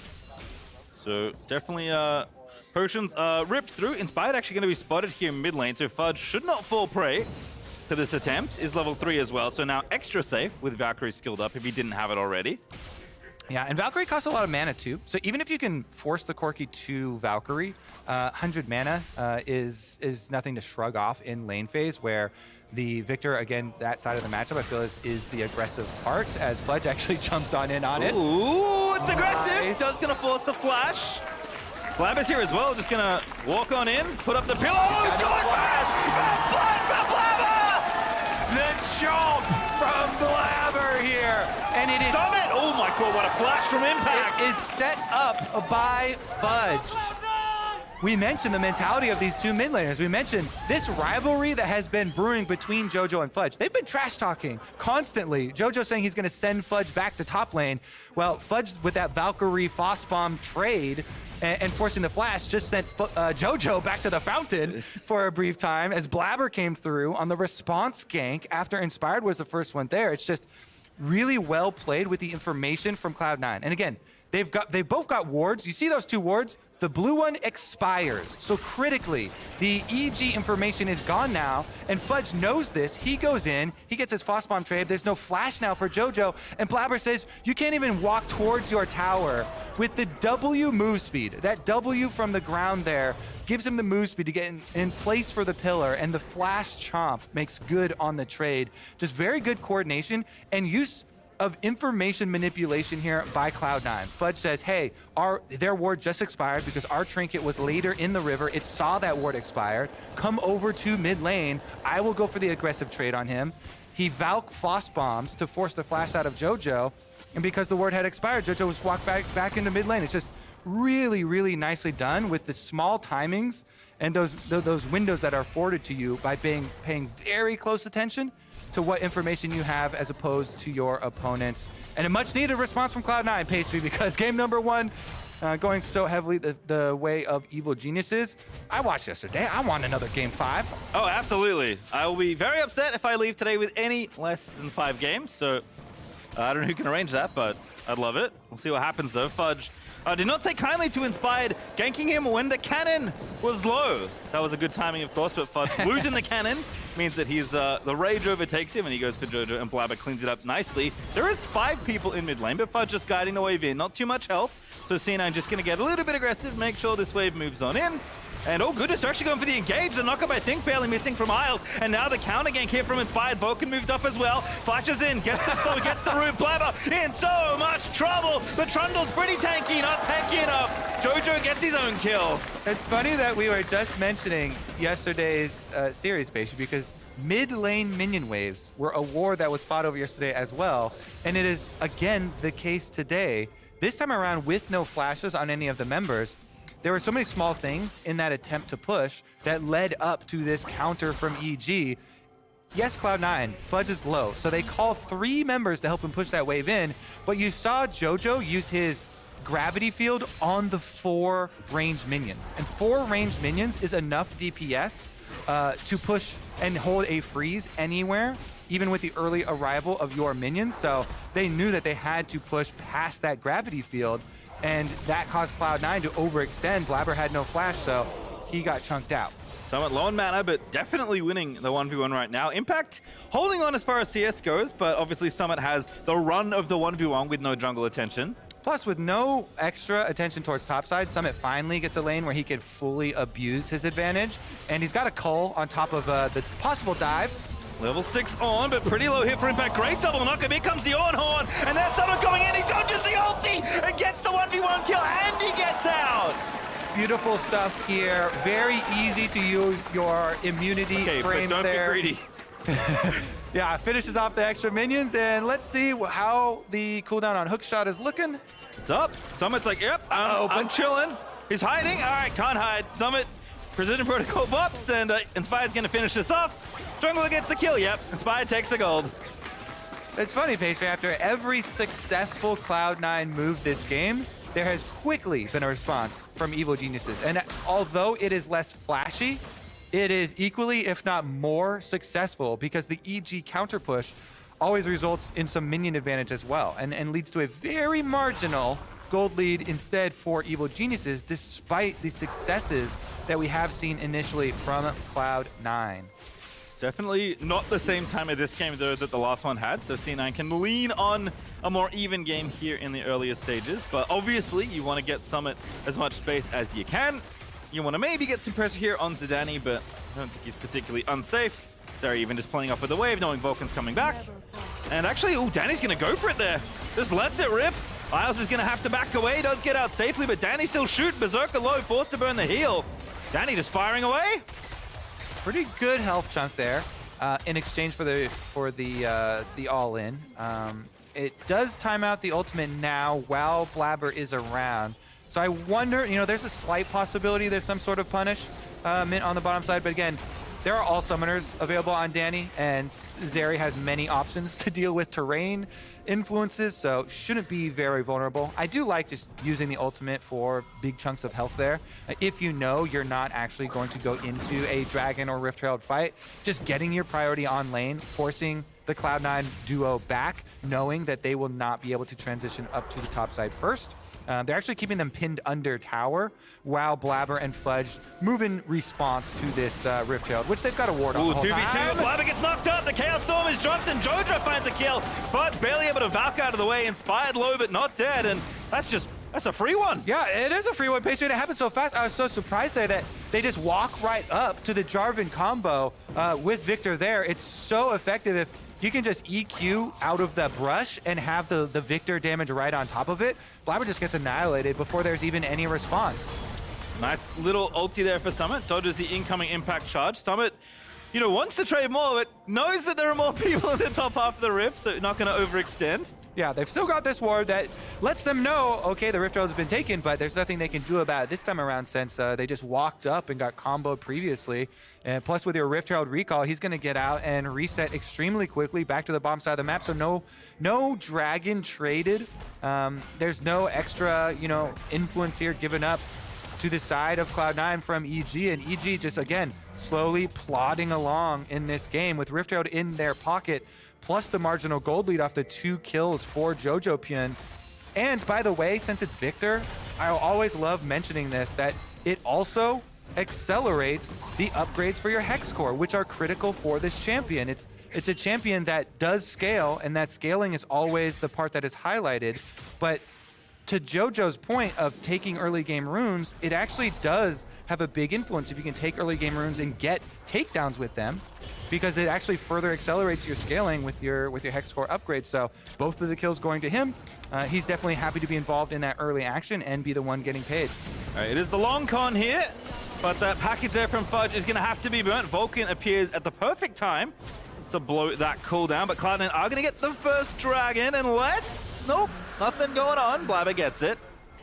It has been the story of the series thus far. EG getting their gold leads, Cloud9 getting the dragons. This is much later into the game too, so there will not be a threat of an early rush on dragons. As you also pointed out though, the team comps are very different for Cloud9, especially this time around, and so they are not pigeonholed as much as they were last time around. I mean, picking Jace top lane and Caitlyn Lux bottom lane puts you in such a tight timer with very little room for error. Almost no margin for error on that. Like, you have to play so aggressively and so effectively to be able to snowball that. This one, there is definitely more leeway. Danny roaming around, but just going to leave the area. Berserker and Isles have had the worst end of the 2v2, but not too bad as far as gold goes, I'm sure. For the Jinx, again, Cloud9's bottom lane, definitely playing more like they're scaling cells. Blabber is going to get involved here, though, but it's a 3v2. Jarvan over the top, the Devour's burnt down, and Isles just gets killed off by Jojo and fired, locked in the pit, though. Fudge able to get that kill in the Jarvan Cataclysm, and Blabber now going to get jumped on. Danny looking to try and find the solo, donates the goal over to Jojo. He doesn't even want to turn around and use the blast cone either, Pastry. He's like, forget the blast cone. I'm not letting you out of my sight for a second. He stays on him. He flashes over in the end. They get the extra kill. Vulcan's even going to harass Fudge more. Thankfully for Fudge, he does have red buff for a little bit of regeneration, and it's just going to be the wave pushed in from EG. But the problem continues to be exacerbated here, Pastry. More and more fights won by EG and more gold. The mid lane is a team objective, Pastry. The mid I know, I hate wave it every game. push is such a team objective, and I like the evolution as we've seen more and more teams be willing to commit all of these resources to it.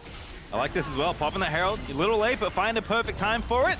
Just about going to get all the plates down. In fact, Jojo's going to stick around and make sure that happens. Fudge has to base. Blabber's not a threat. Okay, the Herald dies, so now the tower is. So Jojo not going to get it just yet, but has more than a minute to farm the last plate off if he wants it. I mean, he's 4-1. This is... Yeah, it's a big victor. I love that the analyst desk also talked about the confidence of Jojo that he shows already at such a young age in his first LCS year, in his first LCS split. He's so incredibly confident when you've got 4 kills on Victor early too, and you've completed your Ludens while everybody else is still scrambling in this game. There's no surprise that he is going to push as hard as he possibly can. Sometimes that does cost Jojo though. That's been the one continual thing pointed out as him as a player. In lane, incredible. As out of lane, sometimes makes some errors. Yeah. But not this game, not right now. always have to worry about the hubris taking over. He's a rookie. Sometimes, it gets hypey. Especially since, again, we are in the lower bracket here. So this is elimination game. You cannot afford to make large mistakes later on into the game. And it's a good point that you bring up because we've been tracking this for all of spring. You mentioned the success in lane and kind of the ego part of gameplay. Laning phase is of course the ego part of gameplay, and then you transition into the team fight phases towards the mid stages, and that has been where some of the EG losses and a large majority of these have kind of slipped away from them have actually occurred. But so far in this series, that has not been the problem for them, and especially this early game going so well. This will be tower number 2 already knocked down for them. You can see on the minimap though, Cloud9 making a play on top side.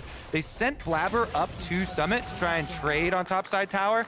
So he's hovering around threatening Impact to make Impact back off, and they can hopefully get some tower gold back for themselves because EG have overloaded the bottom side of the map, and they're not stopping pushing either. 3 members circling on tower number 2. Yeah, this FTX gold advantage feels like it's starting to snowball in the wrong direction for the Cloud9 fans. It was, tenable for a while at 600 or so, but they're just adding more as Fudge forced to flash away from Inspired. EG looking to take down this tower. Yeah, Summit's going to trade, but the T2s are worth so much bonus gold. 800 for the team with local and with team-wide gold for you. So huge rewards there in advance of the Dragon. And here goes Summit trying to...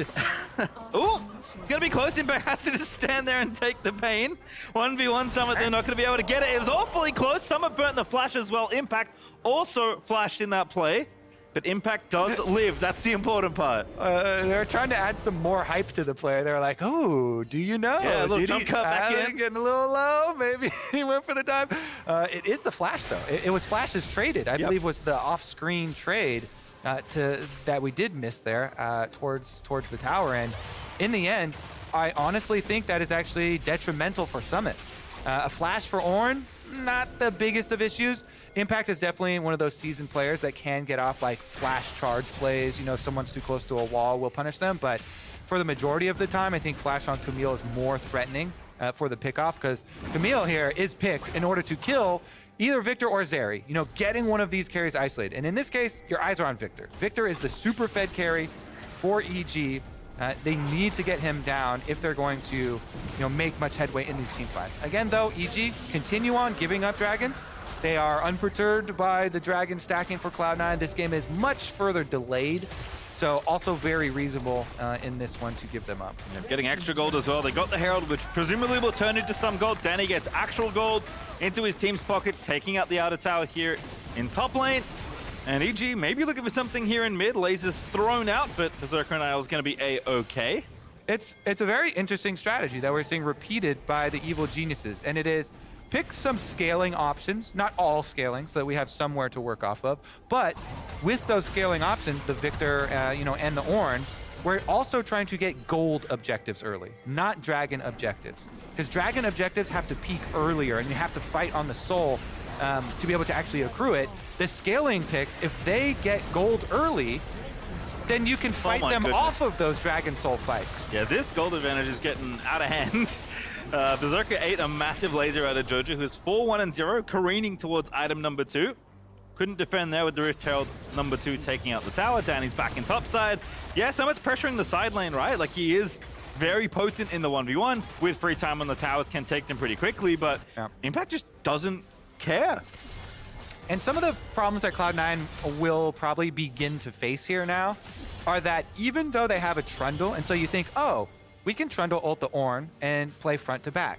The problem is that you don't get, since your front line is not as sturdy, Trundle coming from jungle is much underfed. Summit, though, is the next target. Summit targeted again. He gets knocked up, and he gets closed in. I mean, this far up, no flash. What are you supposed to do? Unfortunately for Summit, the answer is going to be die. He's going to look to try and take out Impact, but he's in a 1v4. He's not going to get the trade, and Jojo, of all people, gets kill number 5.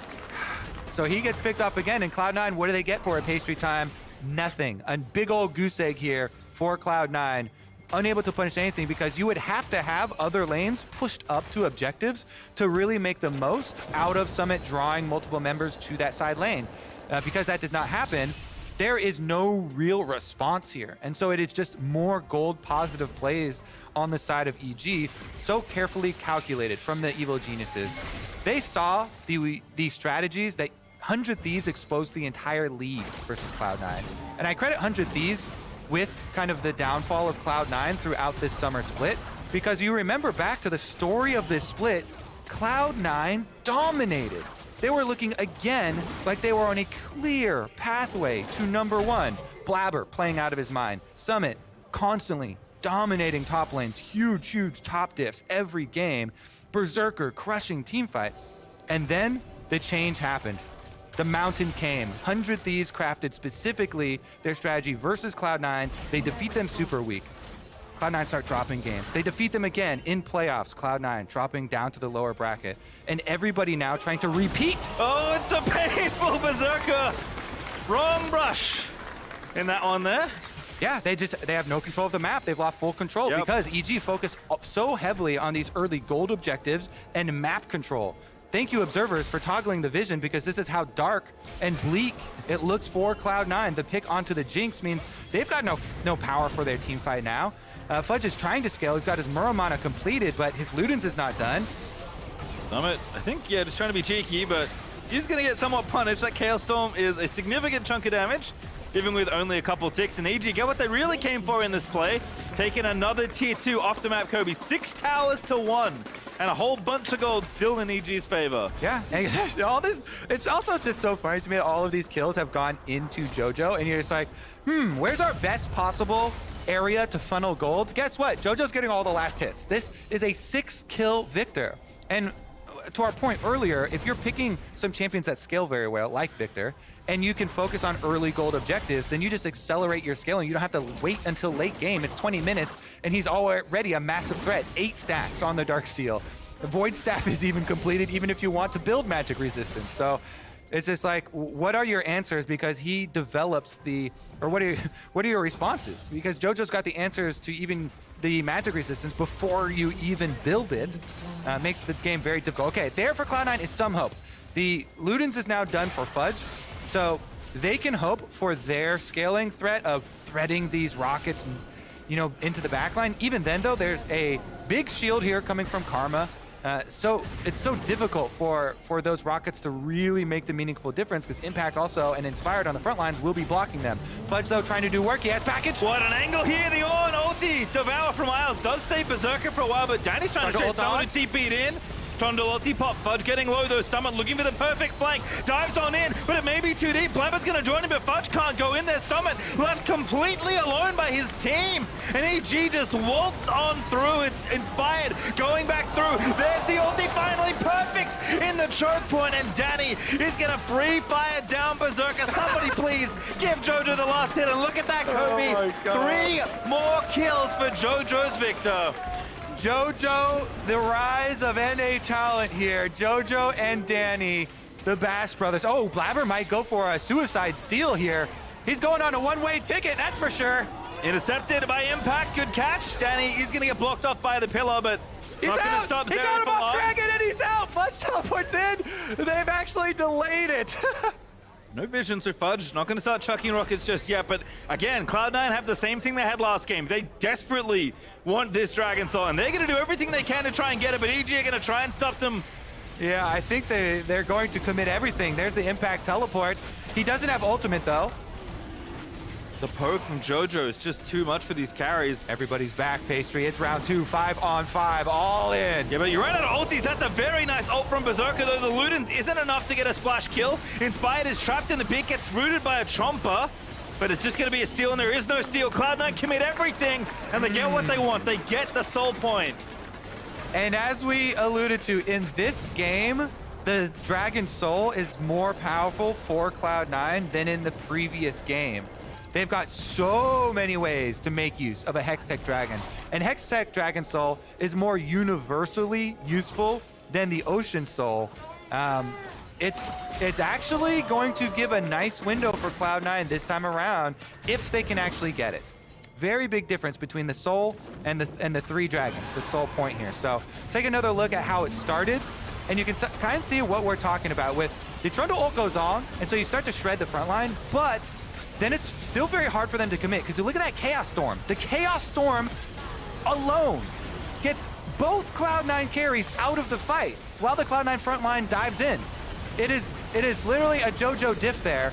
Chaos Storm zones the entire Cloud9 DPS, and we're out to Baron Pastry, 6K and drop it. Summit doesn't have TP, by the way. I just checked. He's all the way down there in the bottom lane, so no this flash for is Flower a either. flip or nothing. They're going to go in there with the Jinx Rocket. They can't steal the Baron. Can they get out alive? Looks like the answer is yes, but only a tower for Summit here in the bottom side, not even close to the inhib. Masterful use here by Evil Geniuses. Zoning them off that dragon. Even though they give up the dragon, they go for the early reset timers, Pastry. Reset timers, getting right back out to Baron. Fine, we will give you soul point. We gave you the entire soul last time around and beat you. And guess what? JoJo upgrading to the Medjais. That's what I love to see. 9-kill Victor with 10 stacks Medjais, and he's feeling confident. His stopwatch has been broken, so guess what? Upgrade that sucker into a shiny new Zhonya's. He can do the same exact play again, and he has flash. He's level 15. The level 2 Chaos Storm already was able to almost kill Fudge and zone out Berserker in the last fight. Imagine what the level 3 Chaos Storm will do for JoJo. Could win in this game. Could win in this series, to be honest. EG looking very good so far in game number 2. Poised to put Cloud9 on the back foot in elimination territory. As, again, this is our final best of 5 before we ship off to Houston. EG would love to be team number 3, joining everyone else for finals weekend. And Cloud9 have not missed in spring for a while. This one will hurt. It certainly will, considering how dominant they were in the beginning of Spring Split. EG, though, they've got a lot to do still in this series, Pastry. This is still a very young setup with both carries from Danny and JoJo having yet to experience an LCS finals. They're marching their way straight towards one, though, and Summit wants to stop them. Yeah. Oh, he went all the way over. Danny actually managed to flash that wall, and Summit's completely out of position as a result. Impact's getting shredded, but they just don't have the damage. The Chompers, I think, are going to save C9, but Danny is going off. Zeri is disgusting as Danny is going to find 2, make it 3. The man has the penta in his eye. Another penta! Go for it! Go for it! Danny penta! It seems to happen all the time. JoJo, you absolute jerk. There we go! No, what's going on? Where's Danny? He doesn't care. He does his waiting. Danny's gonna give it to him. There's the pentakill. A donation from Cloud9 as EG take game number 2. Danny, the pentakill machine! All right, this one was given to him by both Fudge and his teammates, and yet still, he delivers again. Would you like to know an NA player? Well, never mind, we'll hold that thought for a second. Summit trying to keep them off. They actually can't finish again. So give me a little tidbit. Would you like to know what other North American AD carry with a lot of pentakills in his career? Double lift. Okay, yeah. Honestly, though, like, Danny looking pretty good for a very young player. Yeah, that one's fraudulent. That is one of the saddest last skills of a pentakill that I have ever seen. Danny didn't even want it. He wanted to win. Exactly. And I actually admire that mentality in a playoff series from one of these young players that we're talking about, where Danny, in this high pressure elimination playoff series, you know, he gets jumped on by Summit. He's right over the wall, jumps over, brings Summit with him. They annihilate him in the team fight. And what is he thinking? He's not thinking, oh, great, my stats. Oh, great, I can get a pentakill. He's thinking, end the game. I don't care who takes the kills. All right, well, ulti burn by Isles to save Berserker. EG running down mid to try and take out the Nexus. Once again, C9 find themselves with a bare Nexus, and EG bearing down on them in another game here. Here we go, Summit finds the angle, but again, Danny might just find his way out. He's low with the shields. They're gonna keep him alive. He does finally dive, and JoJo takes the reins in the team fight. Make it double-digit kills for the Phenom as EG are gonna storm through this base, take out the Nexus, and push Cloud9. You must win 3 games in a row. Get the tweets ready, because EG are 2-0 up in this series. Nicole, buy the plane tickets now if you haven't. Evil Geniuses looking towards Houston with big eyes. They are hungry, Pastry time. And they are following in the footsteps, the battle plan versus Cloud9. Look at those pants, buddy. Clear and straightforward. Danny was all business. He was taking down objectives, take down in the inhibitor. He doesn't care. You can finish off the kills. Take it, Impacts. Take it, JoJo. Doesn't matter. He goes over to finish the job, though. They force him to. They force speed that Penta. Even Fudge was like, come on, man. Get your Penta. All right. Come get it. EG all smiles. By the way, the players walk out the same way when they're leaving the stage. I saw Inspired run over to Fudge and start chatting to him. So probably talking about the gift that Danny was given there. But I agree with you. I think that kind of poise, that kind of truly competitive mentality of like, yeah, I don't want it. I don't care what my KD is. I just care that the enemy next explodes before mine does. And EG as a team have been all business in this series. Yes. They have not chased stats. They have not chased dragons. They have been straight to the Nexus. Get gold early on these carries and finish the game. That is it. They want to wrap this up. Yeah, we could have an early day. I hope that doesn't happen. We'll have to see. But come to us in Houston next week, and you could win some free stuff. Who doesn't like free stuff, Kobe? I love free stuff, baby. Okay, all ticket holders are automatically entered for a chance to win a jersey signed by one of the teams competing at Spring Finals. You can check out lolesports.com for terms and conditions. So while you check out all the details, we're once again heading over to the State Farm Analyst Desk. Okay, wonderful. Hey, what's up, everybody? I don't know what I said went out. I hope doing not. some last-minute work over here to get the segment already. EG 2-0 over Cloud9. As Kobe said, wide eyes right now set on Houston. One more win separates them from making that trip out to Texas. We have to talk about Champions League, though, because we had a lot of questions. We had a lot of criticisms towards Draft 1 for Cloud9. They elected to stay on the red side, but we did believe they would switch things up. They did exactly that. However, unfortunately, it still did not garner them the win with a very different look.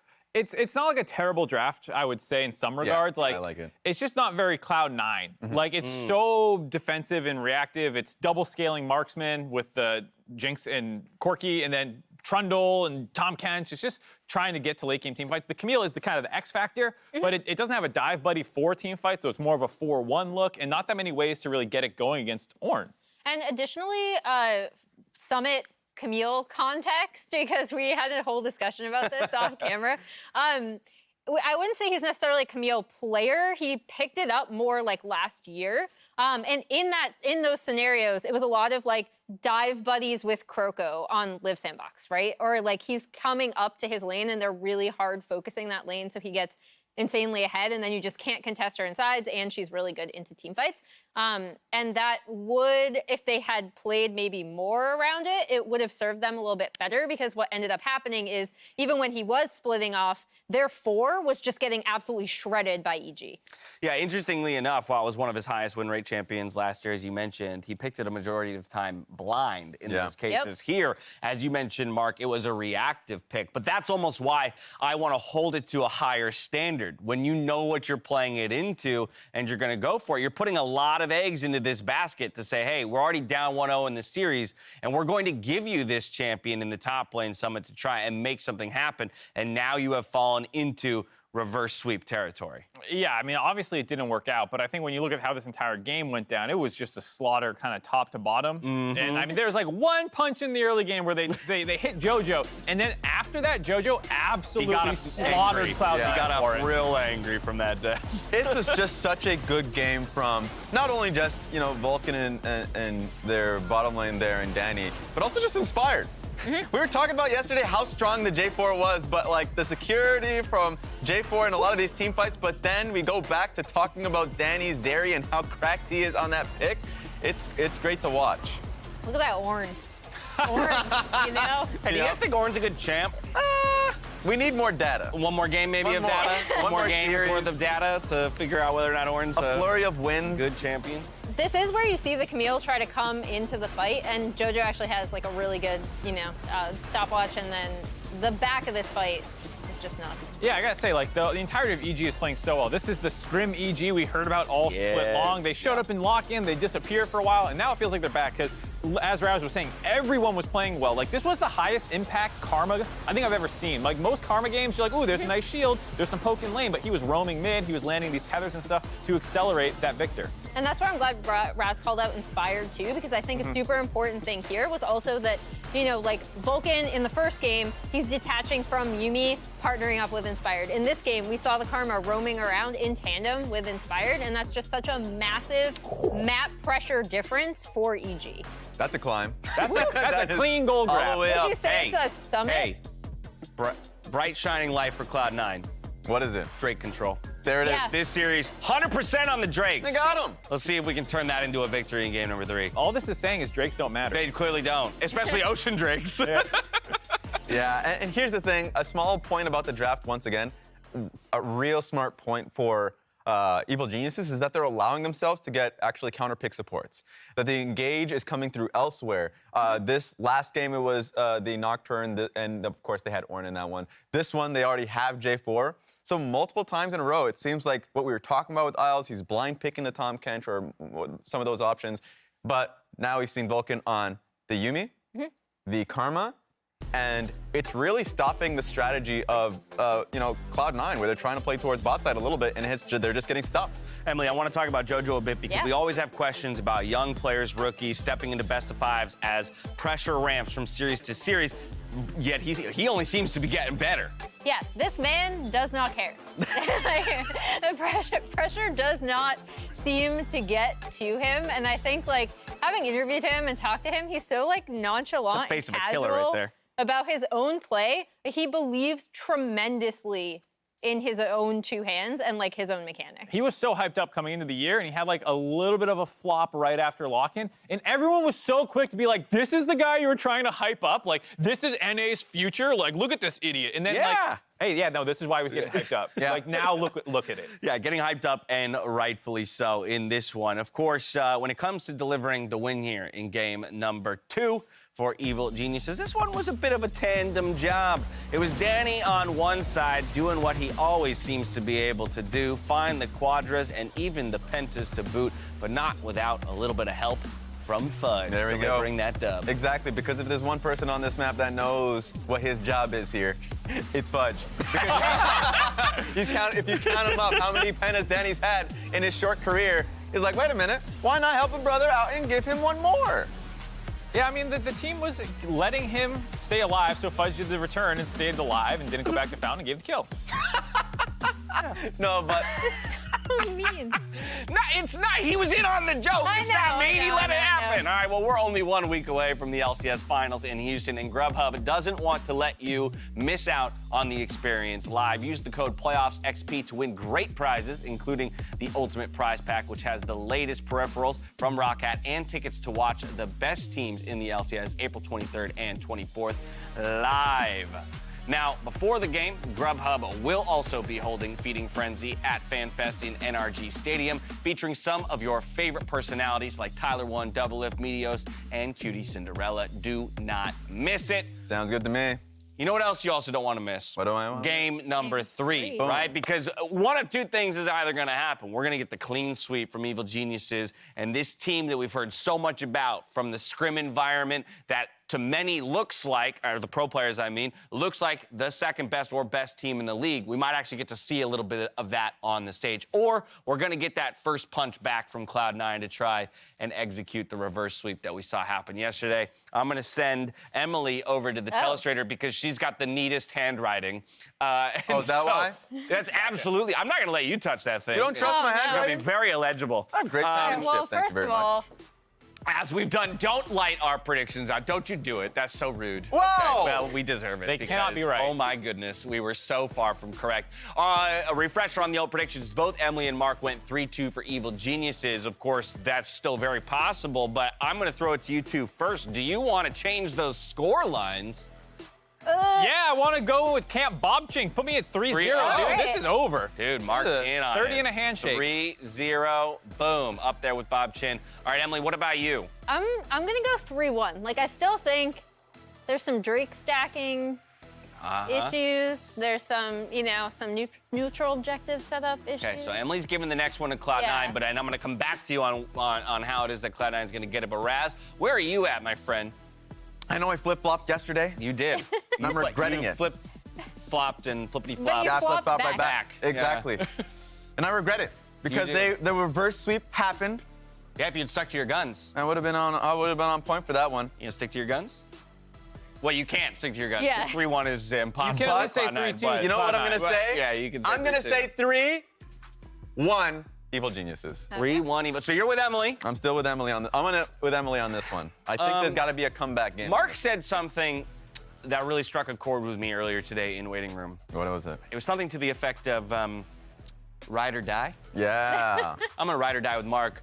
Hell 30 yeah, brother. and a handshake. 3-0. Let's go for EG. Hell yeah, to brother. end it here. I'm going straight to the other side of the spectrum. Cloud9 has not shown me anything today that makes me believe they're going to be able to take this next game outside of what Emily mentioned, which is, hey, some dragons stacking. So perhaps with the right team comp and the right soul, you get it. It's heavily draft dependent. Don't right? do it, Cloud9, no! They're trying it. They're trying it. They're trying the reverse curse. Hey, they did it. Yes, they tweeted that out yesterday. It happens more often than Oh, we need it. Where's Jet? He needs to do a Find the JoJo Alex Penn Pion- tweet. Yeah, exactly. He needs the to OG. do a JoJo Pion monologue from Jet. Oh, Lord. It is. That could do the trick. All right, well, it looks like EG has done enough in this series to sway all of us into their favor, but they still have to get it done on the Rift. Now, with their playoff dreams on the line, Cloud9, they've got one last shot to stop the dominant Evil Geniuses. It's match point right after this.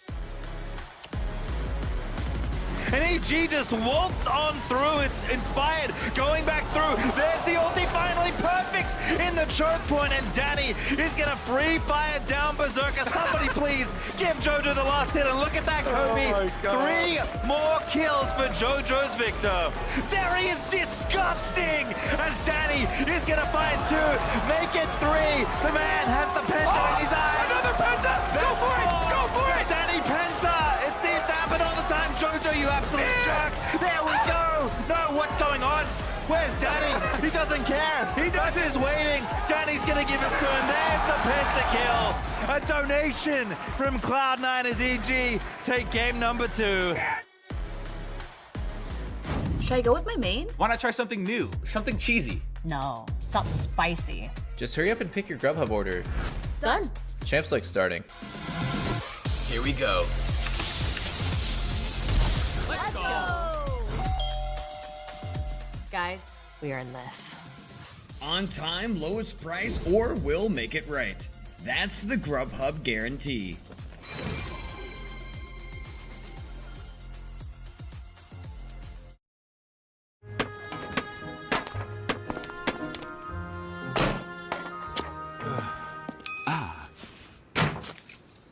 Red Bull gives you wings.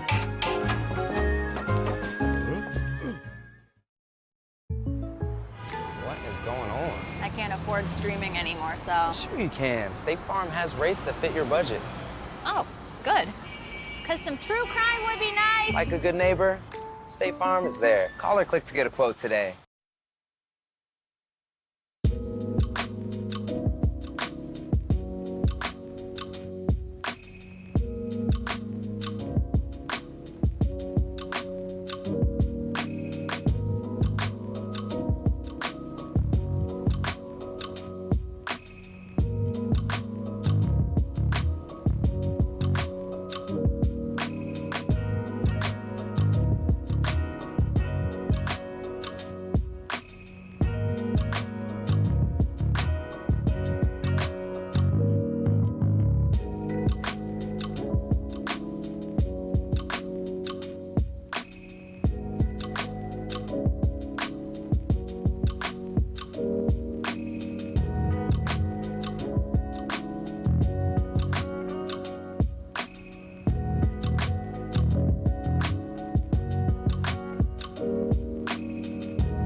for this match against C9, there's just everything on the line. There's Houston and getting the chance to play in an arena and have all those fans be there and have that crazy experience and a chance at winning another trophy, which I'm here for, and I want to keep getting trophies. And there's everyone's pride on the line because they got rid of me, I left, and now I need to show them that they shouldn't have gotten rid of me. Awful lot of NA talent looking good in the building today, Kobe. Evil Geniuses are up 2-0 in what has been a very clean set of games so far. Yeah. Canada in the house as well. Yep. Jojo and Vulcan both. Big performances so far. Let's get into what could be our final draft. And EG, again, blue side, Cloud9, again, has the possibility of the counter picks. Red side, final save, final counter pick. What is it going to be? EG ban out the Caitlyn again after the first game. They did not want to deal with the oppressive pushing bottom lane. That has really been the only adaptation that they have been forced to make. Other than that, it has been business as usual for this EG squad. They have not had to alter their plans that they drafted and crafted versus this Cloud9 team with anything that has popped up in this series. Again, first pick to Zeri. Grab that one for Danny again. Yeah, I think Impact's just taken all the other champions out, actually. Danny has two pentakills on a single champion, on Zeri. more than almost every other, actually every other LCS player this split. None have been able to get it, I believe. The Lucian Twisted Fate throwdown. This, no matter where Lucian goes, it's exciting. Exactly, it's exciting. Either it's a Lucian Nami bottom lane, and it's a very aggressive kill lane, or it's a Lucian solo lane top side, in which case it's also very aggressive. Either way, Twisted Fate loves to teleport to Lucian lanes to get kills for this champion. So in game number 3, Cloud9 are not going to divert, and they're not going to back down to a front-to-back, work tank for tank, frontline type of stuff, marching forward. They're going for aggressive, split, teleport Twisted Fate, side lanes pushing type of strategy. And so from Evil Geniuses, they see that 1-2 pick from Cloud9 says everything that you need to know in a draft, and they already are like, well, great.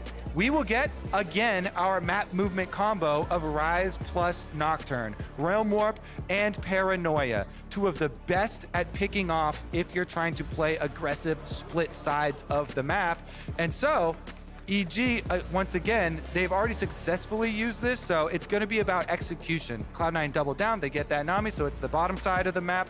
That's going to be incredibly aggressive. They could still do a tank top side for Summit, but from what we've seen, that data says it is very, very unlikely. And Cloud9 going to go one step further in the process. Do pick up the Nami in phase 1, but just cannot go ahead and ban Ornn away. But Impact at least play another tank in the top lane. Pastry, it has taken over 3 weeks, and yet finally we see Ornn banned, the Forge Master banned. I will say there are plenty of other tanks you can play behind it.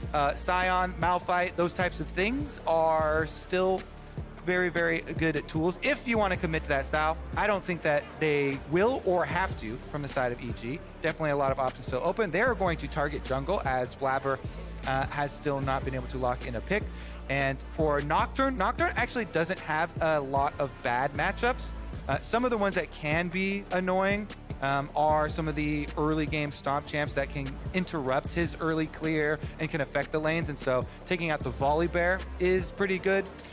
You don't have to ban Rek'Sai because, funnily enough, Nocturne actually directly hard counters Rek'Sai with your spell shield, and Rek'Sai having to open up combat patterns with Unburrow means that even though it's an early game champ and would like to stomp the Nocturne, does not get to because spell shield will completely negate the entire kit and your combat pattern. So they go for the Jarvan instead. Is going to be that early game possibility of setup, but man, again, Cloud9 are putting themselves into a position where they have to play early game well, and they have to snowball, and they cannot make mistakes and give up any gold to the side of EG.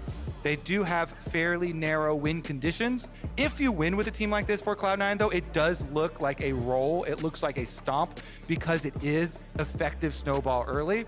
The Nocturne is probably going to be the biggest hurdle that they have to overcome, and EG will pick another tank for top side. It is the Gragas instead of either the other two that we mentioned, but definitely expect Impact to build that way. Let's see, the final counter pick, once again, for Cloud9. They shout out the Ice Chicken. Love it. Froggen shouts out well. There's Gwen. Well, it does give them some scaling outs for later for side lane. It gives you some 1v9 outs. Gwen is actually very good against Zeri because of the range and because of the W. It's very, very easy to manipulate it and deal with that one.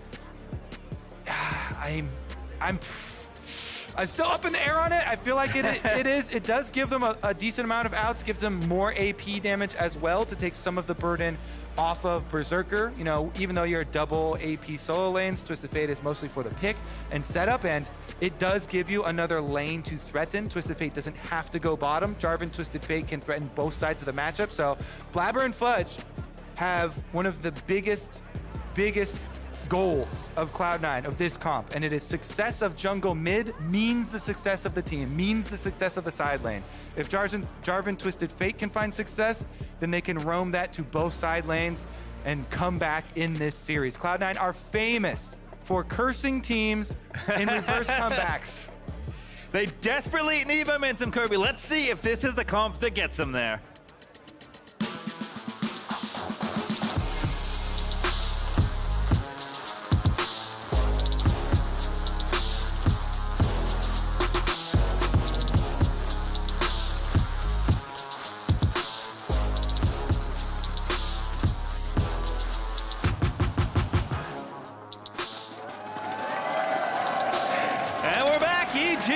Precipice of pushing themselves into top 3, into finals weekend. This could be our last game of spring 2022, Kobe, in LA. But I would love to see some more League of Legends today. We'll see if Cloud9 with a very aggressive comp can get it done. And they have to.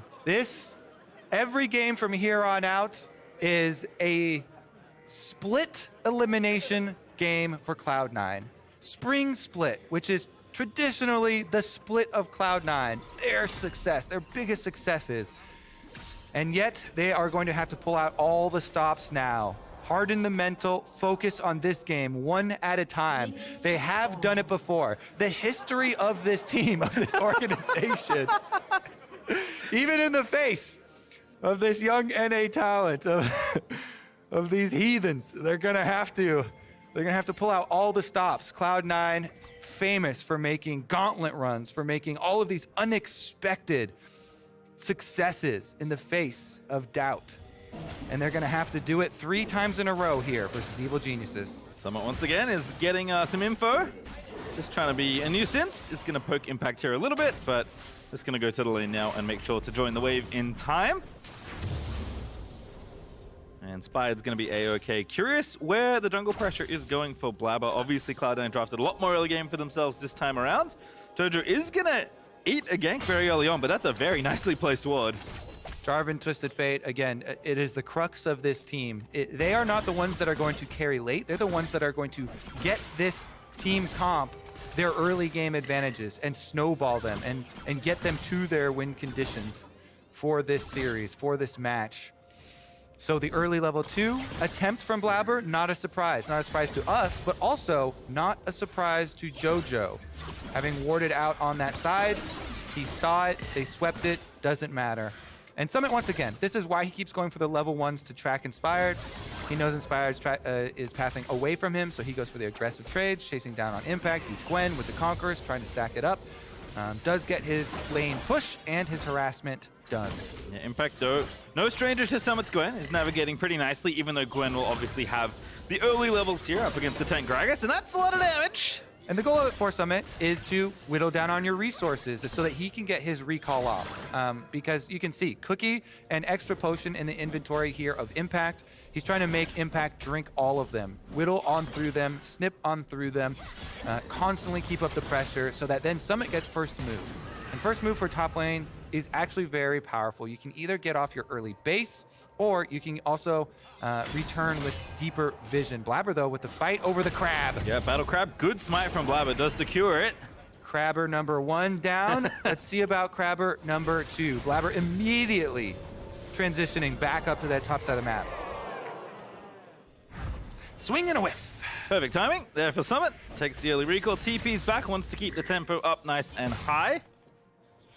And Impact just gonna try and get the wave in and see if you can't do the same thing. And these are the benefits of the style that Summit went for. You work through first all of the consumables of your opponent, then get off your quick recall, teleport back, and try and force the same out of him. But Impact, he's still got an extra cookie, so he's actually got enough sustain to finish off the push here. Meanwhile, Summit picked up the refillable potion, so he's gonna try to be more efficient upon his returns. And wants to try and push in the wave so that he can get his teleport back out and make use of his first cooldown. Blabber, though, on the mini-map, even though they're going for some trades on bottom side, look at the mini-map, because Blabber, after Wolves, has transitioned back to base to get his longsword, and then top crab into top gank here. Impact with the defensive ward does see him, and they'll be able to play accordingly. Yeah, 2 nice wards actually there. Blabber gonna get spotted returning to his jungle as well, so Impact knows that pressure isn't coming. Still has to deal with Summit in the lane. And Summit with the W pop is looking to try and find a solo. He hasn't had many options this game so far, and now they are dancing in the alcove. There's first blood down the bottom side, but it's going to be second blood top. No, not yet. Inspired is here just in time, but Blabber is here for the counter gank, and he takes out Impact with the flag. Beautiful. He only has eyes for the kill. What is going on? Bottom side, JoJo's roamed down for one. And now Isles in a 1v2, but JoJo's low. He's gonna be one if he's not careful. JoJo just keeps walking over. No, Isles just says, I got it. And now Vulcan, do you have the next one? Out of mana, almost out of health. Isles is low, but Isles can walk away. JoJo roams down, but only gets a 1-for-1 pastry time. The flash used for that roam as well. This opens up so much for Cloud9 for Twisted Fate. They get kills on top side, they get kills on bottom side. We mentioned for this team comp for Cloud9, they have to snowball early, and they have done just that. This means so much for the texture of this game. Elimination game for Cloud9, and they need at all costs to get early advantages. Oh, Berserker, you filthy animal! That was sick. It was only in the picture-in-picture, but Berserker flashes Vulcan's combo, and then JoJo comes down, and he's only able to get a 1-for-1 out of it because Isles tries to peel for him here, and gets the Ignite down onto JoJo. He finishes the job himself. He flashes away from Vulcan to avoid that stun auto that was about to come out. So he pins them against the tower. They get the answer kill. This one, you know that Blabber, all he has to do is ignore Inspired and run straight for the kill because Impact had just used his flash and his body slam. He could not dodge the EQ. So Cloud9, they get victories on both sides of the map. And when that happens, pastry time, this opens up all options to you.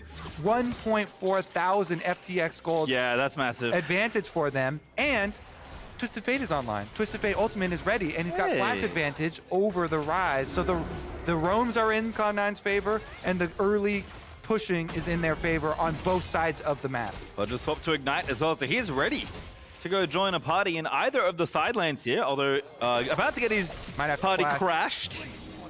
Realm Warp in, Fudge walking away, does get rooted up, maybe gonna hold it, but he's gonna have to flash soon. Doesn't want to commit it, knows actually that there's not enough there. Nicely done by Fudge. And look at the minimap, they're taking the dragon during this attempt mid. So Fudge soaks up the pressure towards mid, and Dragon is coming down to a smite fight. Inspired is here. Yeah, Inspired, they're gonna get jumped on there. Berserker's just gonna try and make it happen. Fudge moving down. Danny's here, but he's gonna be late. Vulcan, though, with a 2-man pole already in the mix. Berserker low, slain by Vulcan. Danny coming in to sweep it up. Blabber barely holds on to the Dragon, but Cloud9, that is a disaster outside the Dragon fight, and that's gonna be a 3rd kill as well. Evil Geniuses collects pastry. That FTX gold advantage is gone. Yeah, goodbye. Blabber turned around and got the dragon, but that's all that Cloud9 get off of that play. Wow. That is Live Evil, the tweet out of Evil Geniuses there. Good. I want to see a revival of the hashtag Live Evil. Get it done because you are on your way towards Houston. Start talking some smack. Let's see it. All right, well, Jojo has 2 kills again. I don't know quite how that happened, but once again, Jojo I know how it top of the happened. gold It chart. just happened in the dragon fight. Oh, and it's Impact? gonna happen topside. Impact 1v1. I mean, it's not going to be a 1v1, but it might as well be. Danny going to get the gold. Gwen is immune, but not for too much longer. Carrie's going to get the gold. Vulcan's ready for the interception, and there's Inspired with the kill. I really wanted just for the laughs for Vulcan to just take that, smack him right in the tri-brush, but he delivers it over to Inspired. Definitely going to try and help snowball him. If you can get an early Stride Breaker, anybody without a flash. This is why Stride Breaker is always the best mythic on Nocturne. Even after they took out the dash, the slow is so big and keep people within tether range because you have such a big movement speed difference. On the speed of your Q plus on the slow from Stride Breaker, you can force out people's summoner spells so easily, keep them in tether range, and he's going to be extremely threatening as far as the dives go. And EG, we've already seen them execute on a team comp very similar to this one, so you know that you can have confidence in them through the mid game. Cloud9, they had such a great opening to this one, so much hope. I could feel it in the fans in the stand. And yet, with that one dragon fight, even though Cloud9 got the dragon, so much of that hope washed away, and now everyone back to the edges of their seats. Elimination match here for Cloud9, elimination game. They've got to be able to pull this one off. And for Cloud9, you can't let up, right? Like, Berserker has a decent individual gold lead, Summit has a very small gold lead, but you have to keep finding picks. You must be proactive with Twisted Fate. You must have Berserker and Isles keep trying to find kills. And you must, this game, have a successful Summit. Summit is the one on Gwen. Gwen has the most 1v9 potential because of how effective the W is into this team comp. It has to be some money, 2 items on Summit, on Gwen, to be able to pull this one out. Berserker is going to do his best in trying to carry, trying to push on the bottom side here. Lucian, Nami will be able to try and set them up, especially if they can teleport Twisted Fate down there to get that gold card. But one of the biggest thorns in the Cloud9 side has been dealing with the paranoia, dealing with the Nocturne and the Rise roaming around, the mobility on the map, and trying to track. I mean, Inspired already pathing up towards that side of the map. He's got the ulti back. Level 7 Stride Breaker done. They could dive this if they want. They don't know where Blabber is, though they did spot the flag just a moment ago. So Summit, not that safe, but Inspired is pathing back towards the middle of the map. Where he goes, you have to be worried. The ultimate is very thematic, aptly named here from Nocturne. And with a Rift Herald in hand, when you make your Nocturne play, if you get your successful dive, your kill, you very often will get an entire tower, because taking off an extra person from that side of the map, overloading it with multiple members, that means you'll be able to push on the tower. You can work off the 2 turret plays by hand, pop the Rift Herald, the true damage will finish off the turret, and you just blow open the map for the Nocturne Rise to be able to take advantage of. And it's incredibly important for, here we go. Dive coming in, 3v3 though, but already very low for Fudge. Slain by Jojo. Vulcan finds the alley-oop. Blabber traps them in the Cataclysm, has to do something as Isles gets a very nice 2-man bubble, but there's no follow-up. That was all defensive. And that's going to be turret plate knocked off. They've got 3 members of Cloud9 here trying to defend, though. Berserker going to do his best. The cover fire gets them off the turret. There will be no full play. 2v1 though here. Danny down the bottom side alongside Summit. Impact just buying a bunch of time. The exhaust is enough. Summit trying to dash away, but Impact shuts that down. Not on Impact's watch. Doesn't matter where you are. Top, bottom, it's still going to be a top die. Danny roams down. The Zeri damage helps him complete it, and the EG War Machine continues to hunt Summit. Jojo senses danger. There is Berserker and Isles in the right side brush, but they're going to pop out now. Jojo gives him his trademark Teemo thumbs up, and Berserker says, hey, I don't like that. Jojo, though, proccing Phase Rush, going to rush away. Actually, doesn't have Phase Rush, just got on out of there. That's what I like to see. You know, the evolution of emote trading as well. I need Summit to now, or Berserker to bind some emotes to Lucian Dash. So every time you go in or every time you dash away, you've got a different angle on it. Jojo, definitely one of the most confident players that we have in all of the LCS. And he shows it. He lets you know he wants to get inside your head. And now that they have the advantage, the 2-game advantage in this series, it is the best time to leverage those those advantages and aggravate your opponents. They've got a 1.6 now thousand gold lead. Cloud9 just with the Dragon in their advantage, trying to deal with this Rift Herald push on top. Yeah, that was the lead that Cloud9 started with at 6 minutes, under 6 minutes. But top lane going to try and interrupt the play. Here's Fudge looking, but only finds Vulcan. Rift Herald's going to charge, and they're going to go back through. The Everfrost is out, and Cloud9 are on the defensive once again, just having to run away. And it's because they don't have teleport on Summit, so they're making the call. Guess what? EG, they committed all their resources top. All we have to do is defense here. Nobody get caught. As you say that, that's a combo after the rise through Clever. Too far forward, Impact shuts that down. And EG are hunting between two towers now. Jojo looking for Berserker, who does have Cleanse and Flash. Good cast into the roof, but no one can follow Berserker. Lets the culling rip. But EG, they'll take the tower, they'll take the damage, they'll trade with someone in bottom side. But this is all good for EG. It is. It's tragedy for Cloud9. All they had to do at this point, they had avoided the engage, the Nocturne Ultimate, the Realm Warp. All they had to do was not die on top side. Summit will get the bottom turret split pushing, but EG, they get their pick, they get their kill, and they trade the tower. So in the end, they also trade top tower for that. Objectives kind of a wash, plus the extra pick for EG. You see objective bounties not popping up quite yet, but edging towards that way. Cloud9 will get another dragon though. They continue dragon stacking through this whole series. That has been their creed, their motto this entire series. They actually back off because they don't have deep vision. If you would, just toggle vision once again, observers, because the threat of EG exactly here is unknown. And the unknown is not what Cloud9 want a piece of. They know that the Dragons have done nothing for them in the past, and they don't want to risk sticking around. Even though they were not EG members that close, the fog of war is another opponent to deal with.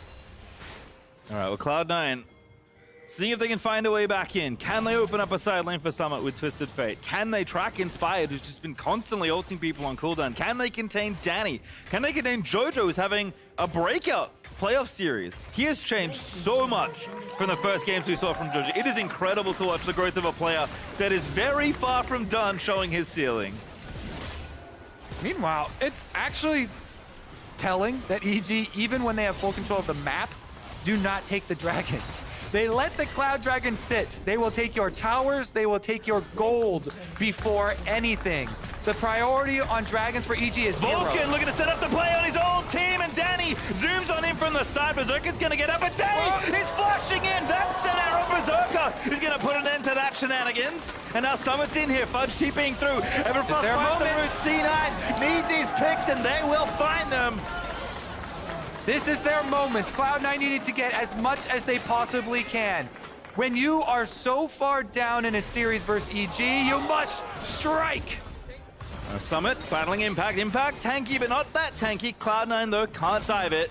Now, do they go for a gold themselves? Nobody pushing for these neutral objectives. Nobody pushing for an immediate transition over towards Dragon. Even Cloud9, who were stacking, do not have the priority on it. They try and chase down. They try and pick Gragas there. They're ineffective in being able to get the Gragas. Let's take a look in our flip the switch replay from Rocket though at Vulcan.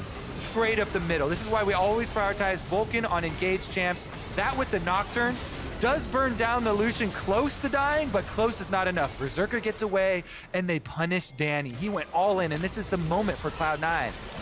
Lying in wait. They need to take these opportunities, and so they jump through. They've got one pick, now is 2 kills, and then they have the choice to try and rush down an objective or go for the chase. They tried to get the chase to get some more gold for themselves, unable to do that, which means actually on the reset, they finally pick up the dragon. Literally nobody wants this Cloud. This is the ugly duckling Cloud.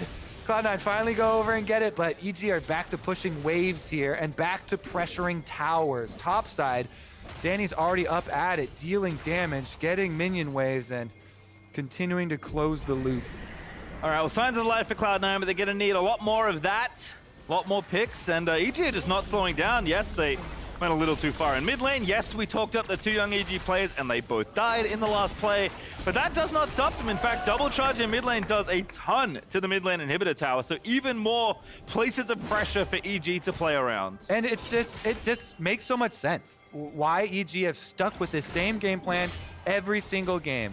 Prioritize gold, prioritize experience, and map control. once again, they lock in the Nocturne Rise. Once they saw the Lucian Twisted Fate from Cloud9, they know you're going to try and play aggressive. They know you're going to try and split the map and have Twisted Fate teleporting. So they get map movements themselves. And when they prioritize taking down all these turrets, the Magician Danny is out.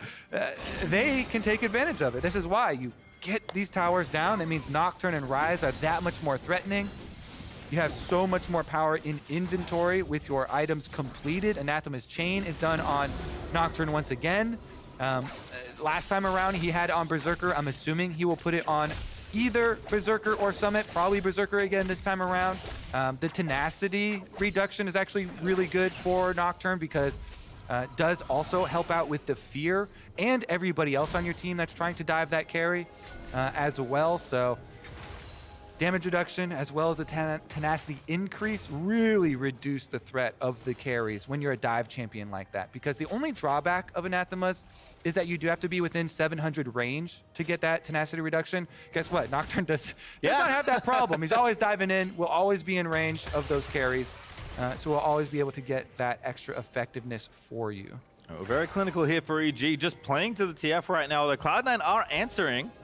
Again, Cloud9 forced to play pretty defensively here. EG are going to sweep through the jungle. How far will they go, though? Going to sweep out this Vision. Vulcan moving forward. Going to get himself stunned up, but the root does land. The ulti's out of the first stun, but he does get out safely. And critically, you see how quickly Cloud9 pull back? They get out the Nocturne ultimate.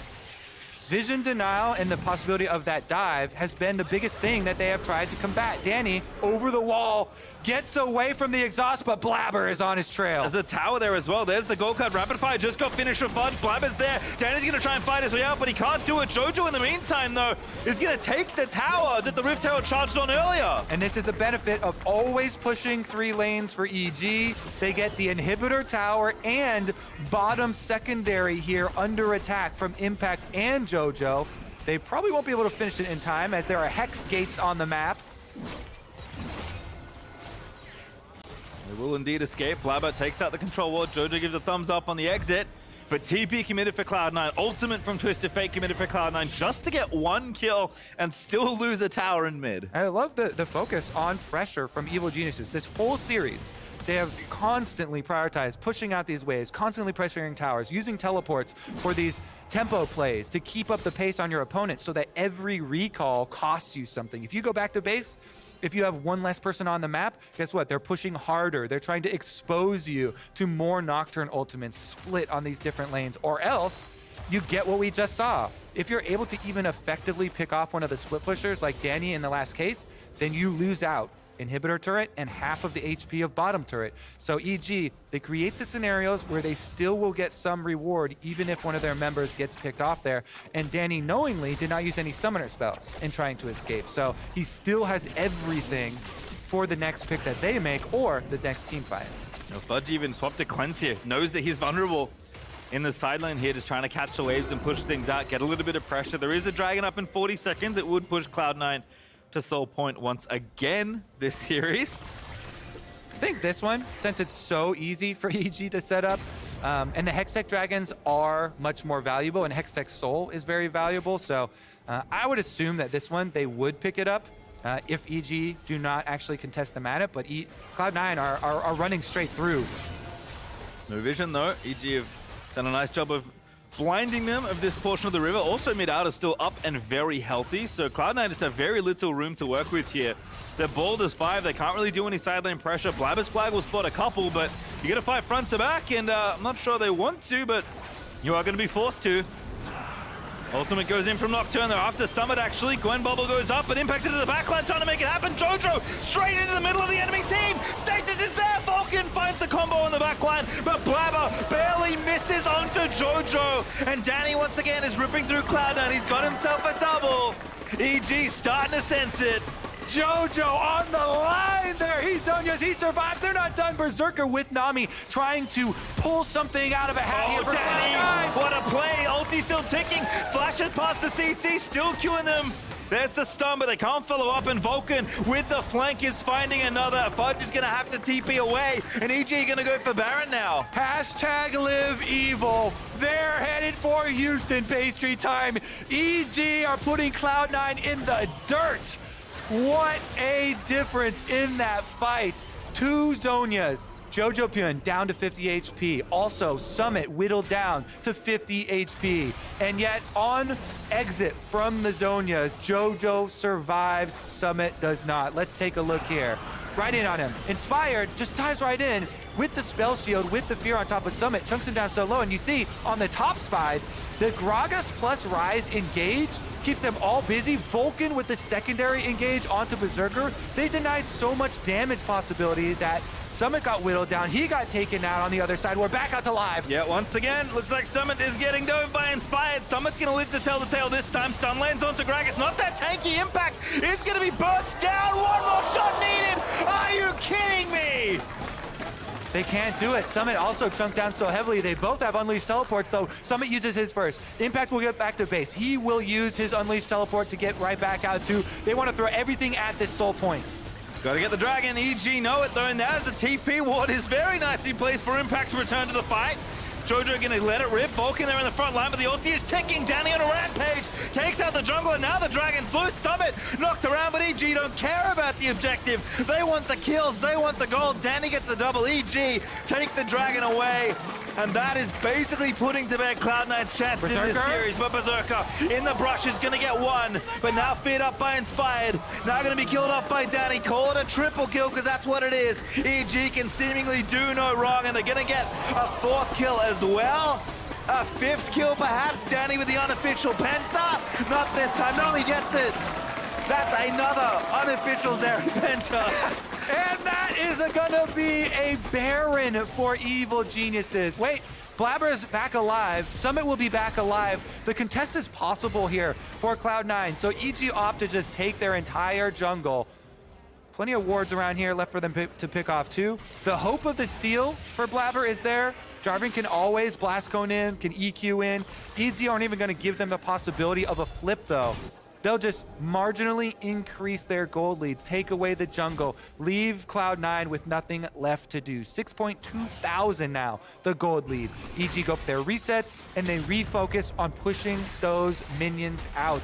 Danny gets teleported on, though. He's got everybody in his face. 3 items here for the Zeri. No flash, does have the exhaust. Rides away to safety. Not safe enough, though. There's the shutdown. They desperately needed that. The TP as well. Perfectly timed, and Jojo's gonna die. The Baron! This could be the comeback pastry time. There is life in Cloud9 yet. At the precipice of being eliminated from spring playoffs, Cloud9 find the picks. They kill Danny, they kill Jojo. They kill the young talent. They take the carries off the map, and they will take the Baron unless Inspired can pull off a miracle there's steal. No way. No ult, no flash.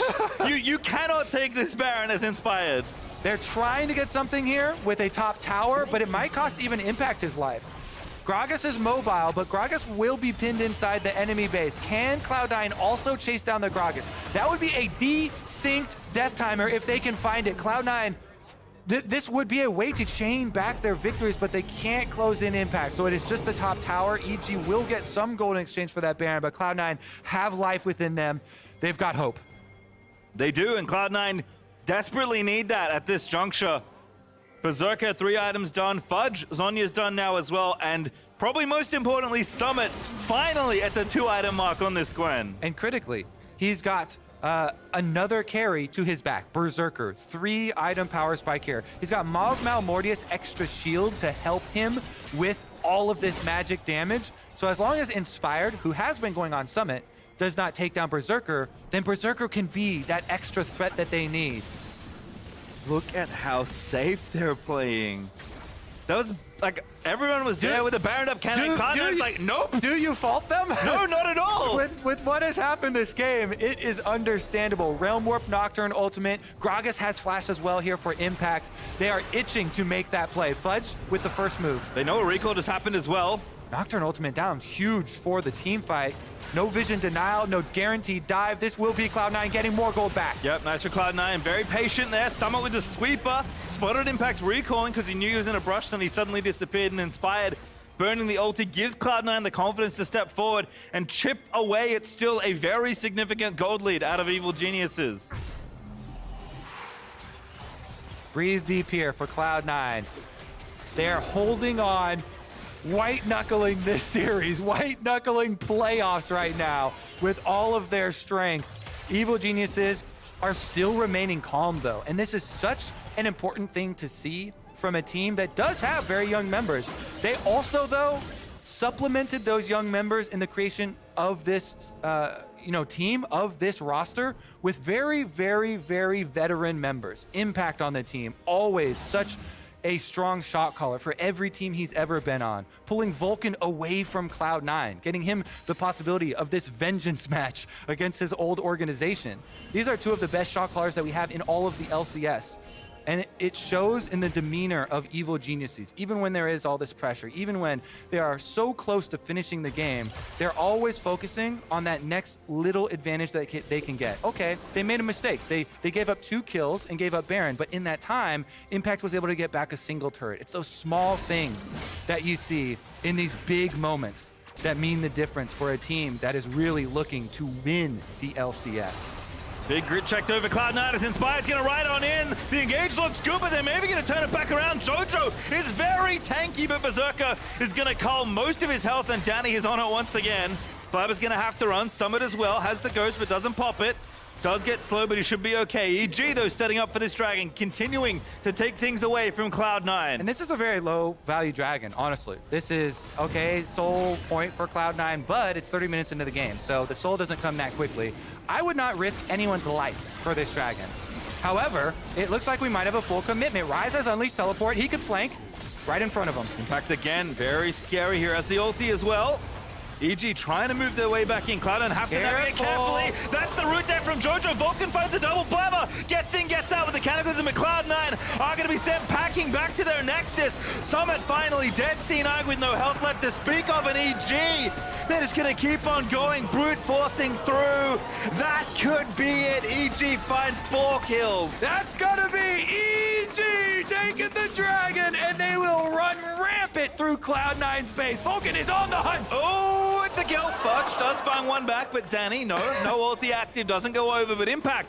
The walls are closing in around Cloud9. They're going to take so much, if not the Nexus. Yeah, they're going to go for the end here. Vulcan says after all this time, he gives 1 back to Fudge, 1 back to Cloud9, but EG will still be taking so much. Blabber, 15 seconds though. Summit, 11 seconds. 5 seconds on Isles. It's close. EG leave. Not quite yet. Not quite yet for Evil Geniuses. And again, you have to remain calm, remain poised, even when you are so close to ending this series, so close to earning your spot in Houston.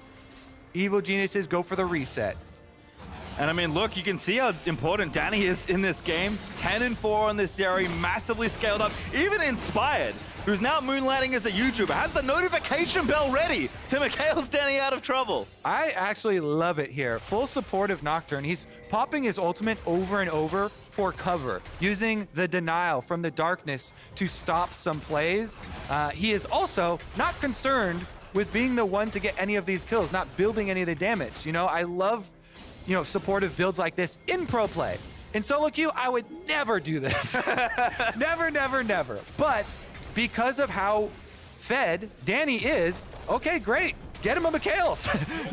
Get your Anathemas to put more tenacity reduction on opponent carries. Slap that thing on Berserker so that Berserker gets CC'd forever. All right, Cloud9 still holding on, but it is going to be a very tough ride to the finish line as EG do pop the Nocturne ulti again, but Summit's already in the mix. Gonna get feared up though, barely misses the tether, I believe. And Cloud9 now gonna re-engage. Danny is gonna be the target, but Blabber's maybe gone too far forward. He has to flush out. The ult from Impact does pop Blabber back in, but Vulcan's dived on in. He's got ulti though. Not gonna matter too much, but Fudge does get the kill. Summit now going back through. Cloud9 fighting tooth and nail to try and save this game. Berserker gets exhausted. Danny's still unleashed, and that's gonna be it. Danny should have it here, but no. What's this? Fudge summoning Cloud9 still dancing. The stun lands in. Fudge can't get it. Danny once again. So big on the Zeri. He's going to force Isles away. And Danny's going to waltz on through to try and end the game, but Isles will escape. Danny flashed over the wall to get in here even faster. Patriots, Danny versus the Nexus turrets, and their turrets don't stand a chance. Isles, can he do anything here? He's just got so little to play with. It's literally the Fed Zeri versus one Nami. One little fish in a very, very big pond. And the bubble lands, but it's not enough. Here's Blabber, though, to try and save the day, and Danny, in style, will vault over the Nexus and push North America's new hope, new talent, new team into top 3. Take a bow, evil geniuses. Every member.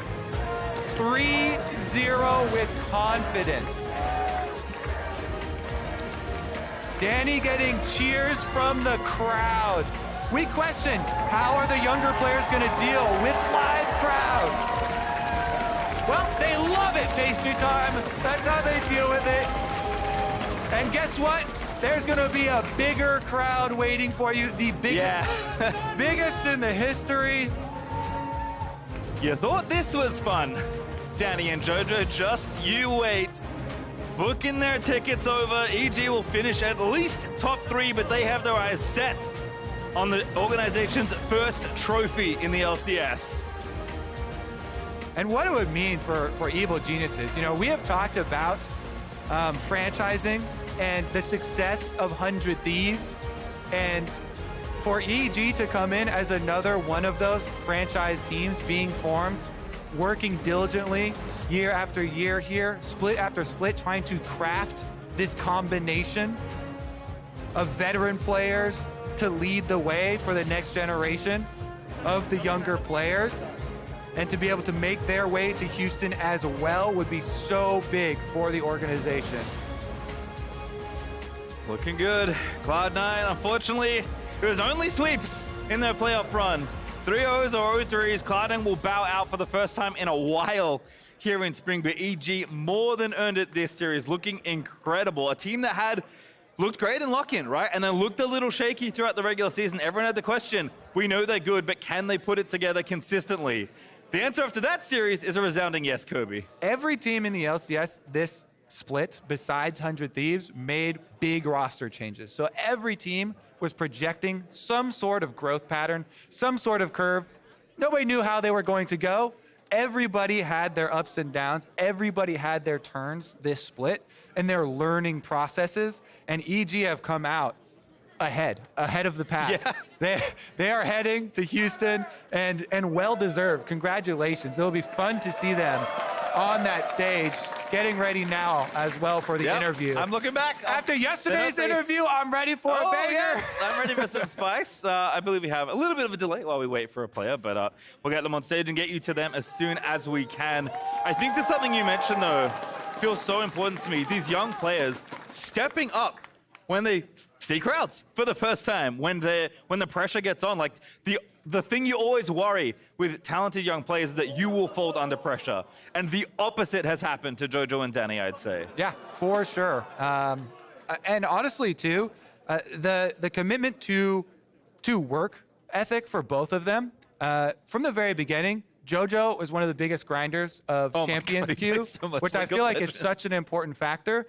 And Danny very publicly had a lot of criticisms for it, but after the post, he then also dedicated himself to almost every single day that week to playing as well, to grinding away as well, and work ethic is rewarded. Yep, certainly looks like it after that series. We'll be talking pro to pro with Danny a little bit later on, but for now, it's time for a Boomer Zoomer Verizon post-game interview with Impact and JoJo Pyun.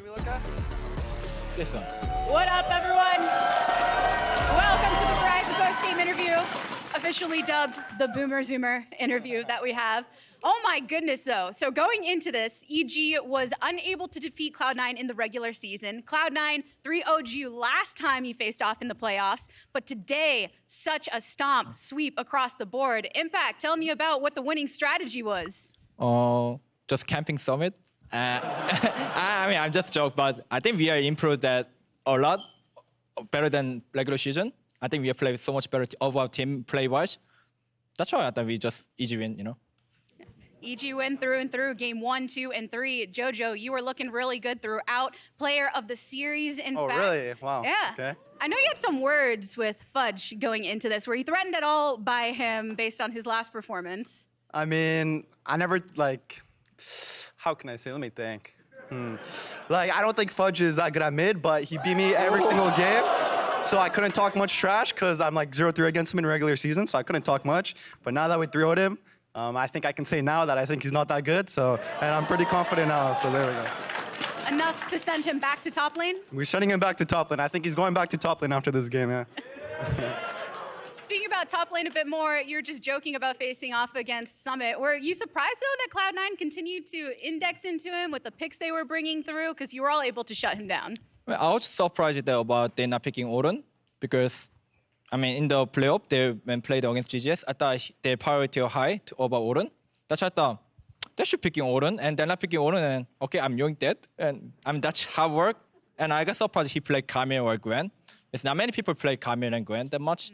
I mean, I'm playing Gwen, but I got surprised, and he played well that, but I don't know, something, their team fight is kind of weird. I can feel they're choking themselves so much, so it's easy. Y'all were feeling pretty good in the team fights. A big top die mood, right? Of course. Now, Jojo, actually, it was a recent TGI interview that Inspired did where he was speaking directly about your improvement throughout the split. Can you tell me a bit of where you think you have improved the greatest and your greatest strengths here in playoffs? I feel like I used to focus too much on laning, and I feel like more now, like I've been more focusing on team play and helping my team and, you know, setting them up. So I think that's what I improve on the most, because honestly, the more I play, the more I realize laning doesn't matter that much compared to just playing with my team. So that's what I improve on the most, I think.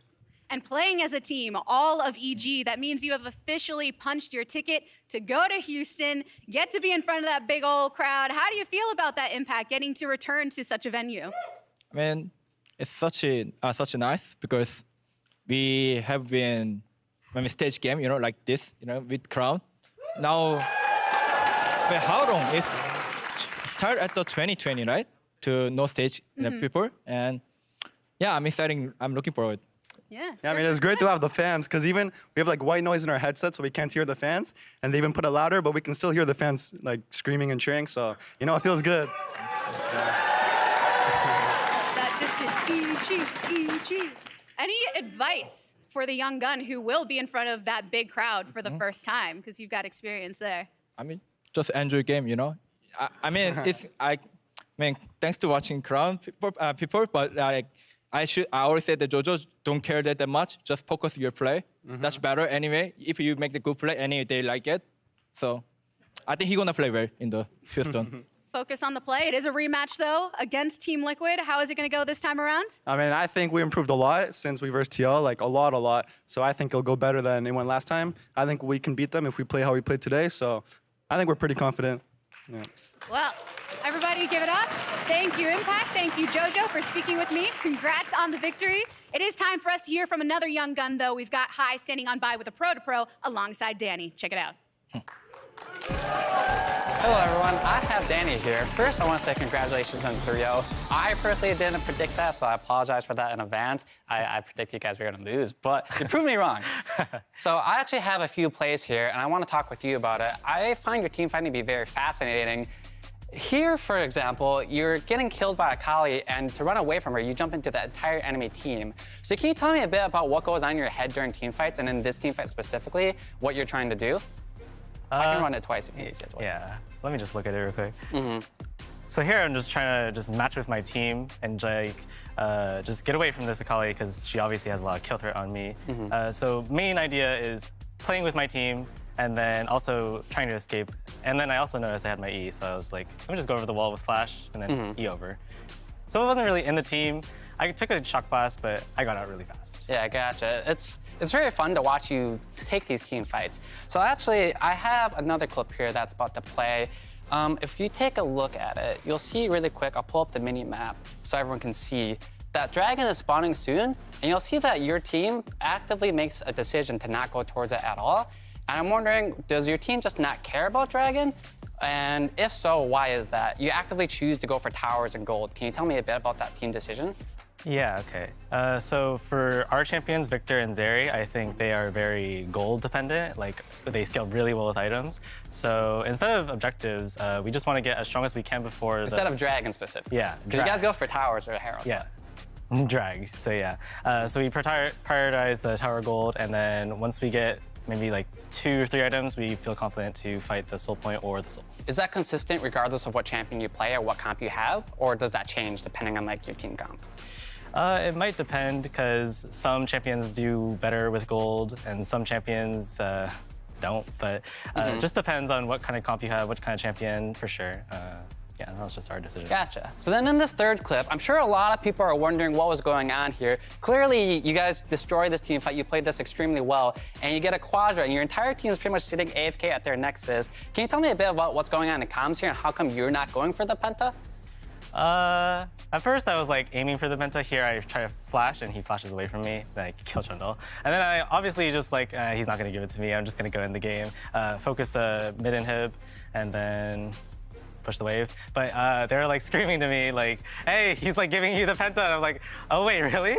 Wait, why is he doing that? So yeah, definitely wasn't like focused on the Penta itself. I just wanted to win the game. Objective play, I respect that. Because you definitely, if you guys just killed him there, you definitely can end the game here. I want to call out in chat really quick. You guys can't see it because I can't make it any bigger. But Fudge is basically tapping out, hey, don't kill me. Can you save my KDA? So I thought that was really fun to see that players are still having a good time. Even though he's getting blasted personally, it seems like he's still having some fun. So that's pretty cool to see. And then, do you know that you have more pentakills now than most of the LCS? You are tied at, well, you're at number 6, which doesn't sound very good, but a ton of people are tied at 2nd with 4, and you're at 3 right now. You have more than me, in case you're curious. Oh, wow. Which isn't saying much, because I only have 1. But anyway, I have one final clip here, and it's not as hype as these previous clips or anything like that, but it's another thing that your team actively decides to do. Let me fast forward a little bit. It should come up here in a second. Let's see. Okay, right here. So you get solo killed in lane here, and it's pretty consistent that you guys lost lane all 3 games. And I'm not saying this because you guys are playing bad, but you guys make active decisions to choose poor lanes, and or Vulcan chooses to leave your lane often. So is this something that you feel like you can just deal with? Like you just fall behind in lane phase and come back in mid game? And if so, how does that make you feel? Because obviously no one wants to play lane and lose lane, right? But it's a sacrifice you're making for your team. So can you tell me a bit about that? Yeah, I think the champions I really like playing are kind of difficult to play in the meta right now, aside from the obvious like Jinx and maybe Caitlyn. But Zeri has a really tough laning phase, and I think since I played her all 3 games, it was obviously not going to be the strongest point of my gameplay because Zeri's not the strongest. And Vulcan, I think he just wants to how do I say this? Like he wants to make sure that even though our lane is rough, he wants to make sure that he can keep making these plays with these champions and just scale into the mid game and hope for the best because our team fighting is pretty insane, I think. Gotcha. So moving towards finals, you're going to play against 100 Thieves. Do you think this play style where you focus like not on your lane is something that will work out for you? And if not, do you want that to change or are you fine with this? I think I definitely should change up the way I like to play champions because losing lane definitely sucks, and I really think it could be one of our weak points coming into the finals. So I definitely want to keep playing Zeri because she's really fun and really broken if you get past lane phase. But I do think that picking favorable matchups into other lanes is definitely good. Awesome. Well, I'm excited to see how it goes. Obviously, even though you lost lane, you mitigated the damage really well and were able to come back every single game. So that's all that I have for you here today. Once again, congratulations on winning, and I'm excited to see you guys play in the finals. That's it for us here, and back to you all at the State Farm Analyst Desk. Thank you so much, Ty. And Danny, congrats again, Danny, on the 3-0 victory. Looking to challenge Team Liquid now in 1 best-of-5 to push forward to maybe get that shot against 100 Thieves for the title. But they did it in 3-0 fashion today. I love hearing from all the players, everyone from Impact, the Boomer, to the 2 Zoomers in JoJo and Danny. What are you guys' thoughts on this series? I mean, I know that Mark and I predicted it 3-0 straight up, and that feels pretty good. Okay. Yeah, sure. Yeah, are you sure about that? I don't know where you sit, We're gonna have to go back in the VOD on that one for you. Please, scrub back 1 segment. Just, one segment. Not to the 3. beginning of the day. Just to... I will say, like, this was such a slam. It was hard to pick, like, player of the series. It was hard to, like, be like, oh, that was really intelligent what they did there, because it just felt like they picked Cloud9 apart. Like, very little of what Cloud9 did seemed to work. And they just kept taking them apart game after game. And then it's a 3-0 snowball, and it's like 3 o'clock, and we're done. Exactly. There are 3 things that I see here. First thing was, the thing I said wasn't going to happen happened, and they did go top lane, camp Summit, and Summit was put in a bad position in a lot of these games. That was the first one. 2, EG has their draft priorities set. They firmly believe Zarya is strong regardless of Nautilus. It's been banned, sure, but it's something that they have been picking and sticking to and picking around teamfight compositions, right? So that's something that they haven't been doing. Meanwhile, Cloud9 and a few other teams have been trying to play more towards split push. And then, yeah, like much like what JoJo said on stage, they have just improved, period, throughout the playoff series. And so going back in that run back versus Team Liquid is going to be fun. I keep going back to the interview that we had with 100 Thieves after they beat C9, and they were like, we were more of a team. Yeah. I think that's also definitely true of EG today. Even when playing, like, for example, the Nocturne, right? Like, Inspired and Vulcan working together to control these early games was insanely helpful for this EG team, because once they got to like mid-game team fighting and skirmishes, that's when JoJo and Danny just started running everyone over. Yeah, I mean, even some of the Nocturne ults to turn the lights out on the TF ultimates to deny options for them at some certain points felt really good, where, okay, like, yeah, we can see them still at reveal, but I don't know exactly when we're going to be able to go in, because there's going to be a Nocturne flying in the other direction, and like you get these kind of counter-engaged standoffs about who's going in where. And so it just felt like EG, to Emily's point, was on a much clearer page about how they want to play these fights out. And I really wished for in this series for Cloud9 to play more standard teamfight compositions that play towards bot lane like they did when they went up against Golden Guardians. Regardless of the skill of the teams, that playstyle I thought was going to be successful. Coming into this series, I thought we were going to be seeing more mage, control mage picks mid lane, but we see Twisted Fate, early Twisted Fate, by the way, and you look at these side lanes, and it's just difficult to play around an Alistar post 6, a Gragas top lane, of course, if you're trying to find dives. And like you mentioned, in a lot of team fights, Nocturne's just going to shut down your options. And I think I want to go back to those 2v2 bot lanes and just generally how C9 played around their lanes, right? Because when I'm talking about team play, I did like the looks that they had with those bot lanes, but these drafts, you're in such narrow execution windows. So I'm not going to sit here and say, like, you know, you can suss out my opinion on C9's drafts from the way I'm talking about it. But when you put yourself in a window where your execution is that narrow and that difficult and so early game reliant, you need to have like Blabber, you need to go bot and shove that wave out. Blabber, you need to go top and help your Camille out. Like, find a lane to play around and hard shove it and snowball your early game. Yeah, and probably the most comments we've seen from the community is around the drafts for Cloud9 in these past weeks. And there are two types of drafts. There's one draft where you just objectively think it's the strongest, and even though you are a flexible team, you use those drafts. The other one is that you use the draft to cover up your weaknesses or to accelerate the strengths that you do have, right? And you feel narrowed into these drafts. And I feel like that's the case for Cloud9. That during the last week of the regular season when they were starting to get picked apart, and certainly in the playoffs runs that they had, they just have felt like they've been playing to what, like, something that they can do. Covering up the weaknesses, and more specifically, Summit is playing towards very volatile picks that they need to put them on.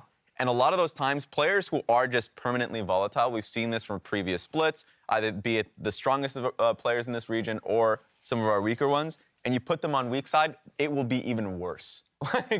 And that's just the reality. And so it kind of sucks that we didn't get to see this angle from Cloud9 that we saw from Golden Guardians playing towards Berserker and mid lane. Yeah, tough go of it here in the home stretch for Cloud9. But on the flip side, again, Evil Geniuses continue to ramp up through the playoffs and definitely look like a formidable opponent moving into their next series, especially when you consider the performance of the man in the mid lane, JoJo Pyun. Again, rookie out there on the stage, always questions about stepping up to pressure, and all three of the games, but in particular, I'm going to call out that game number 2 again as just an absolutely all-star performance. I mean, his victor was absolutely incredible, ran that game over, but it was 3 games of just incredible play from him as a whole, just playing with the team much better, playing laning phase much better. They look like they are a big threat where anyone can carry at different times, and for JoJo in particular, just how much of a spotlight he was under as young North American mid laner to finally deliver a huge playoff win is important.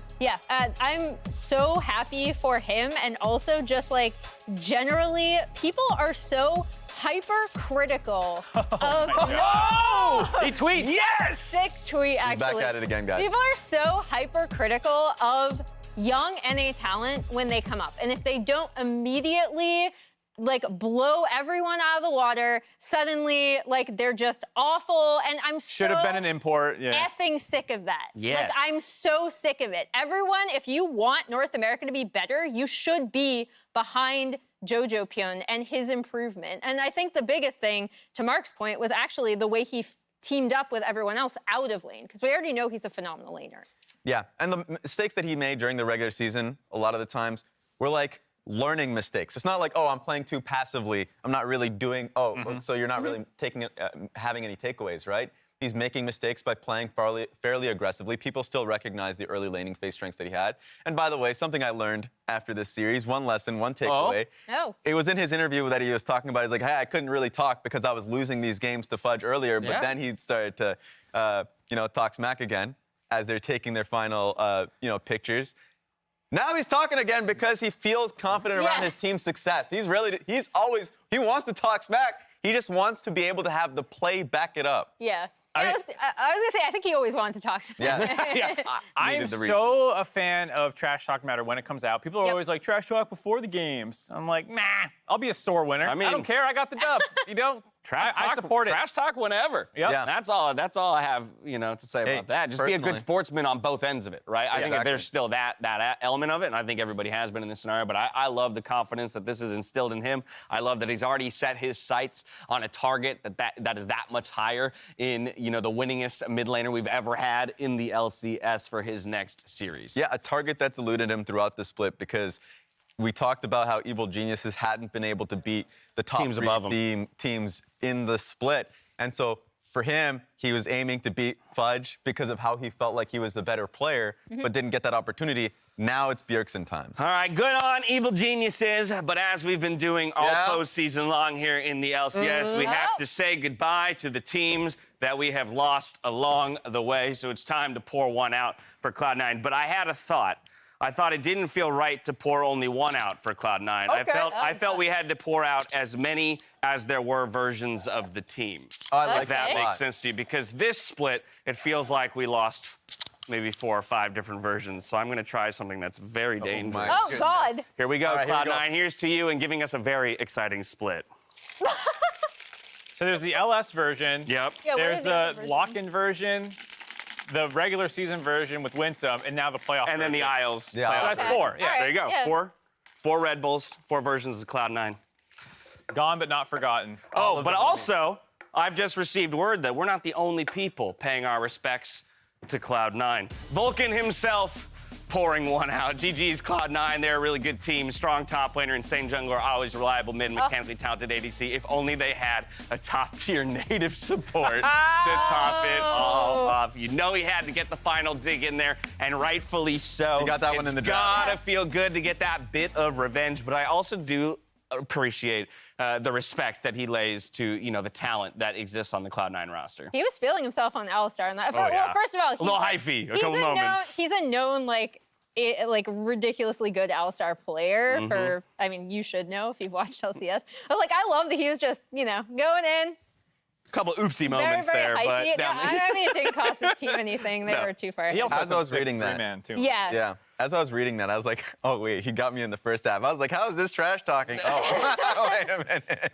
That was good. All right, let's recap the weekend by taking a look at the Samsung SSD Fast 5 leaderboard. So all 4 teams and players from those 4 teams as compared to the LCS averages from this year. Hey, Fudge is still going to get his mythics. That's always going to happen. More things change, the more things stay the same, right? Getting him out of that top mid-mythic item spot. Yeah, I think it's interesting that the game seems to have slowed down in playoffs. This is something that you sometimes see in a lot of other sports too, is that when you get to the later portions of the season, teams stop making as many mistakes. We've also seen the meta slow down, it feels like a little bit, to be more teamfight oriented. So top to 100 CS is a little slower than average. Bot to 10K gold is lower than the LCS average. And junglers, for example, is also there's only one person above the average in playoffs right now, and that's Santorin. Yeah, and I mean, just taking a look at a lot of these, the first thing that comes to mind is the amount of horse logos we see here in Team Liquid. Because it's easy to forget because How many were there? I didn't count. Quite a few. Okay, That's take your 4 word for it. That's 4 of them. It was I saw 4. All right. But yeah, for Team Liquid, we just got off of what was, an exciting Evil Geniuses series, but just yesterday, Team Liquid felt like, and they were so damn close to taking that 5-game victory. Now Evil Genius has to go up against them, and you have to believe that Team Liquid is the favorites in this series. Yeah, let's set our sights on Houston, where our first bout will have the first-seeded Team Liquid in the losers bracket final against a surging Evil Geniuses. That is a rematch of the 5-game series that opened playoffs for Team Liquid and Evil Geniuses. Of course, the winner moves on to challenge the 3-seed and defending LCS champions in 100 Thieves. Mark, I actually don't think there are better storylines, a better Final 3 when it comes to storylines of the rematch into the finals, the defending champions, the idea that it was TL that kicked 100 to the losers bracket last time around, and now it's reversed. Like, we kind of just were given it all. Plus all the lock-in stuff too, where TL beat EG in the final 3-0. Now they're trying to get their revenge for that one. The 100 Thieves kind of choking in lock-in. Now they're sitting in winners finals, waiting to see who's going to come up against them. It's very exciting, and Team Liquid might keep playing 5-game series. We'll see. And all before we step onto a stage with thousands of screaming fans, and we saw a little bit in that interview, Impact has faith that the young guys like JoJo will continue to step up to that pressure. But again, we've all been in those arenas before, and even for us, the vibrations, are different as the show is going live. When you feel 15,000 people, reverberating through a stadium, it's a totally different game. There's nothing like it, where it's just such a drastically changed environment. And even if you were just to think of the past few years where it's like, okay, I started my career in my bedroom, right? Yeah. And it's startingly just ramping up, finally back in studio. Okay, now there are fans, and now what is this? A huge stadium. It's crazy, and I want to see what they could do under that kind of pressure. Yeah. Mark, you gonna treat us to a... Oh, you're gonna do it? Anything big? Big return to the stage? Not the B-woos? No? Are you sure? Maybe we revive a little group known as IDK. No, nothing? No? Maybe, what if Rafa was... I just excited some people in my ear to start a suggestion of that. No fun. Ooh, Rafa, yeah, we can have a whole, guitar solo, frontman. What if we just had a nice little analyst desk? You just want to do the thing as we normally do it? Yeah. Okay, Mark, we'll talk about it. We got a week to figure it out. Also, guys, if you are a fan of it, you can always go to Mark's Twitter account and let him know how you feel. Yeah, please bombard him with asks for the coming week. Just one final reminder that if you want to join us in Houston, I believe you can still find tickets, so go check that out. That's the 23rd and 24th of April. Next week, we've got 2 best-of-5s to determine who will hoist the LCS trophy and crown themselves king here in the LCS. But for now, we're all heading home. We're shutting the studio down. So on behalf of myself, the casters, and the entire broadcast crew, thank you so much for watching. Catch you next week in Houston for the LCS Finals. We get you hit it! Let's go! Until then, stay healthy, stay safe, and be good to each other. Good night. Well done. Last chance, it was the last shot, and she did it! Let's go! A very, very important best of 5. One team is staying home. One team is heading on a plane to Houston, Kobe. Will it be EG or will it be Cloud9? Summit's trying to find a flank. He's found JoJo. They're going to look to try and get that kill. The Dragon may be forfeit. They're planning on wicked. He got it! He got it! Finds the soul! Now they dive in. Inspired with the final chapter over the top. Blabber's going to die to the double. Make it a triple there as Inspired picks up the next one. And it's now a 5v2. Make it a 1v5. It's only Fudge left alive. And EG just waltz on through. It's Inspired going back through. There's the ulti finally perfect in the choke point. And Danny is going to free fire down Berserker. Somebody please give JoJo the last hit. And look at that, Kobe. 3 more kills for JoJo's Victor. I'm gonna go for you. I'm gonna go for you. 1 second, my E. Yeah. Penta! Careful, Danny. I can block for you. I'm not going for it. Really? I can set it up. I'm not hitting. Oh, that's Danny! I'm not coming. He's giving it to you. He's giving it to you. Okay, gate. What? Dude, why is he getting it to me? What? Ultimate goes in from Nocturne. They're after Summit, actually. Gwen Bubble goes up, but impacted to the backline, trying to make it happen. JoJo straight into the middle of the enemy team. Stasis is there. Falcon finds the combo on the backline, but Blabber barely misses onto JoJo. And Danny, once again, is ripping through Cloud9. He's got himself a double. EG can seemingly do no wrong, and they're going to get a 4th kill as well. A 5th kill, perhaps. Danny with the unofficial Penta. It's literally the Fed Zeri versus one Nami.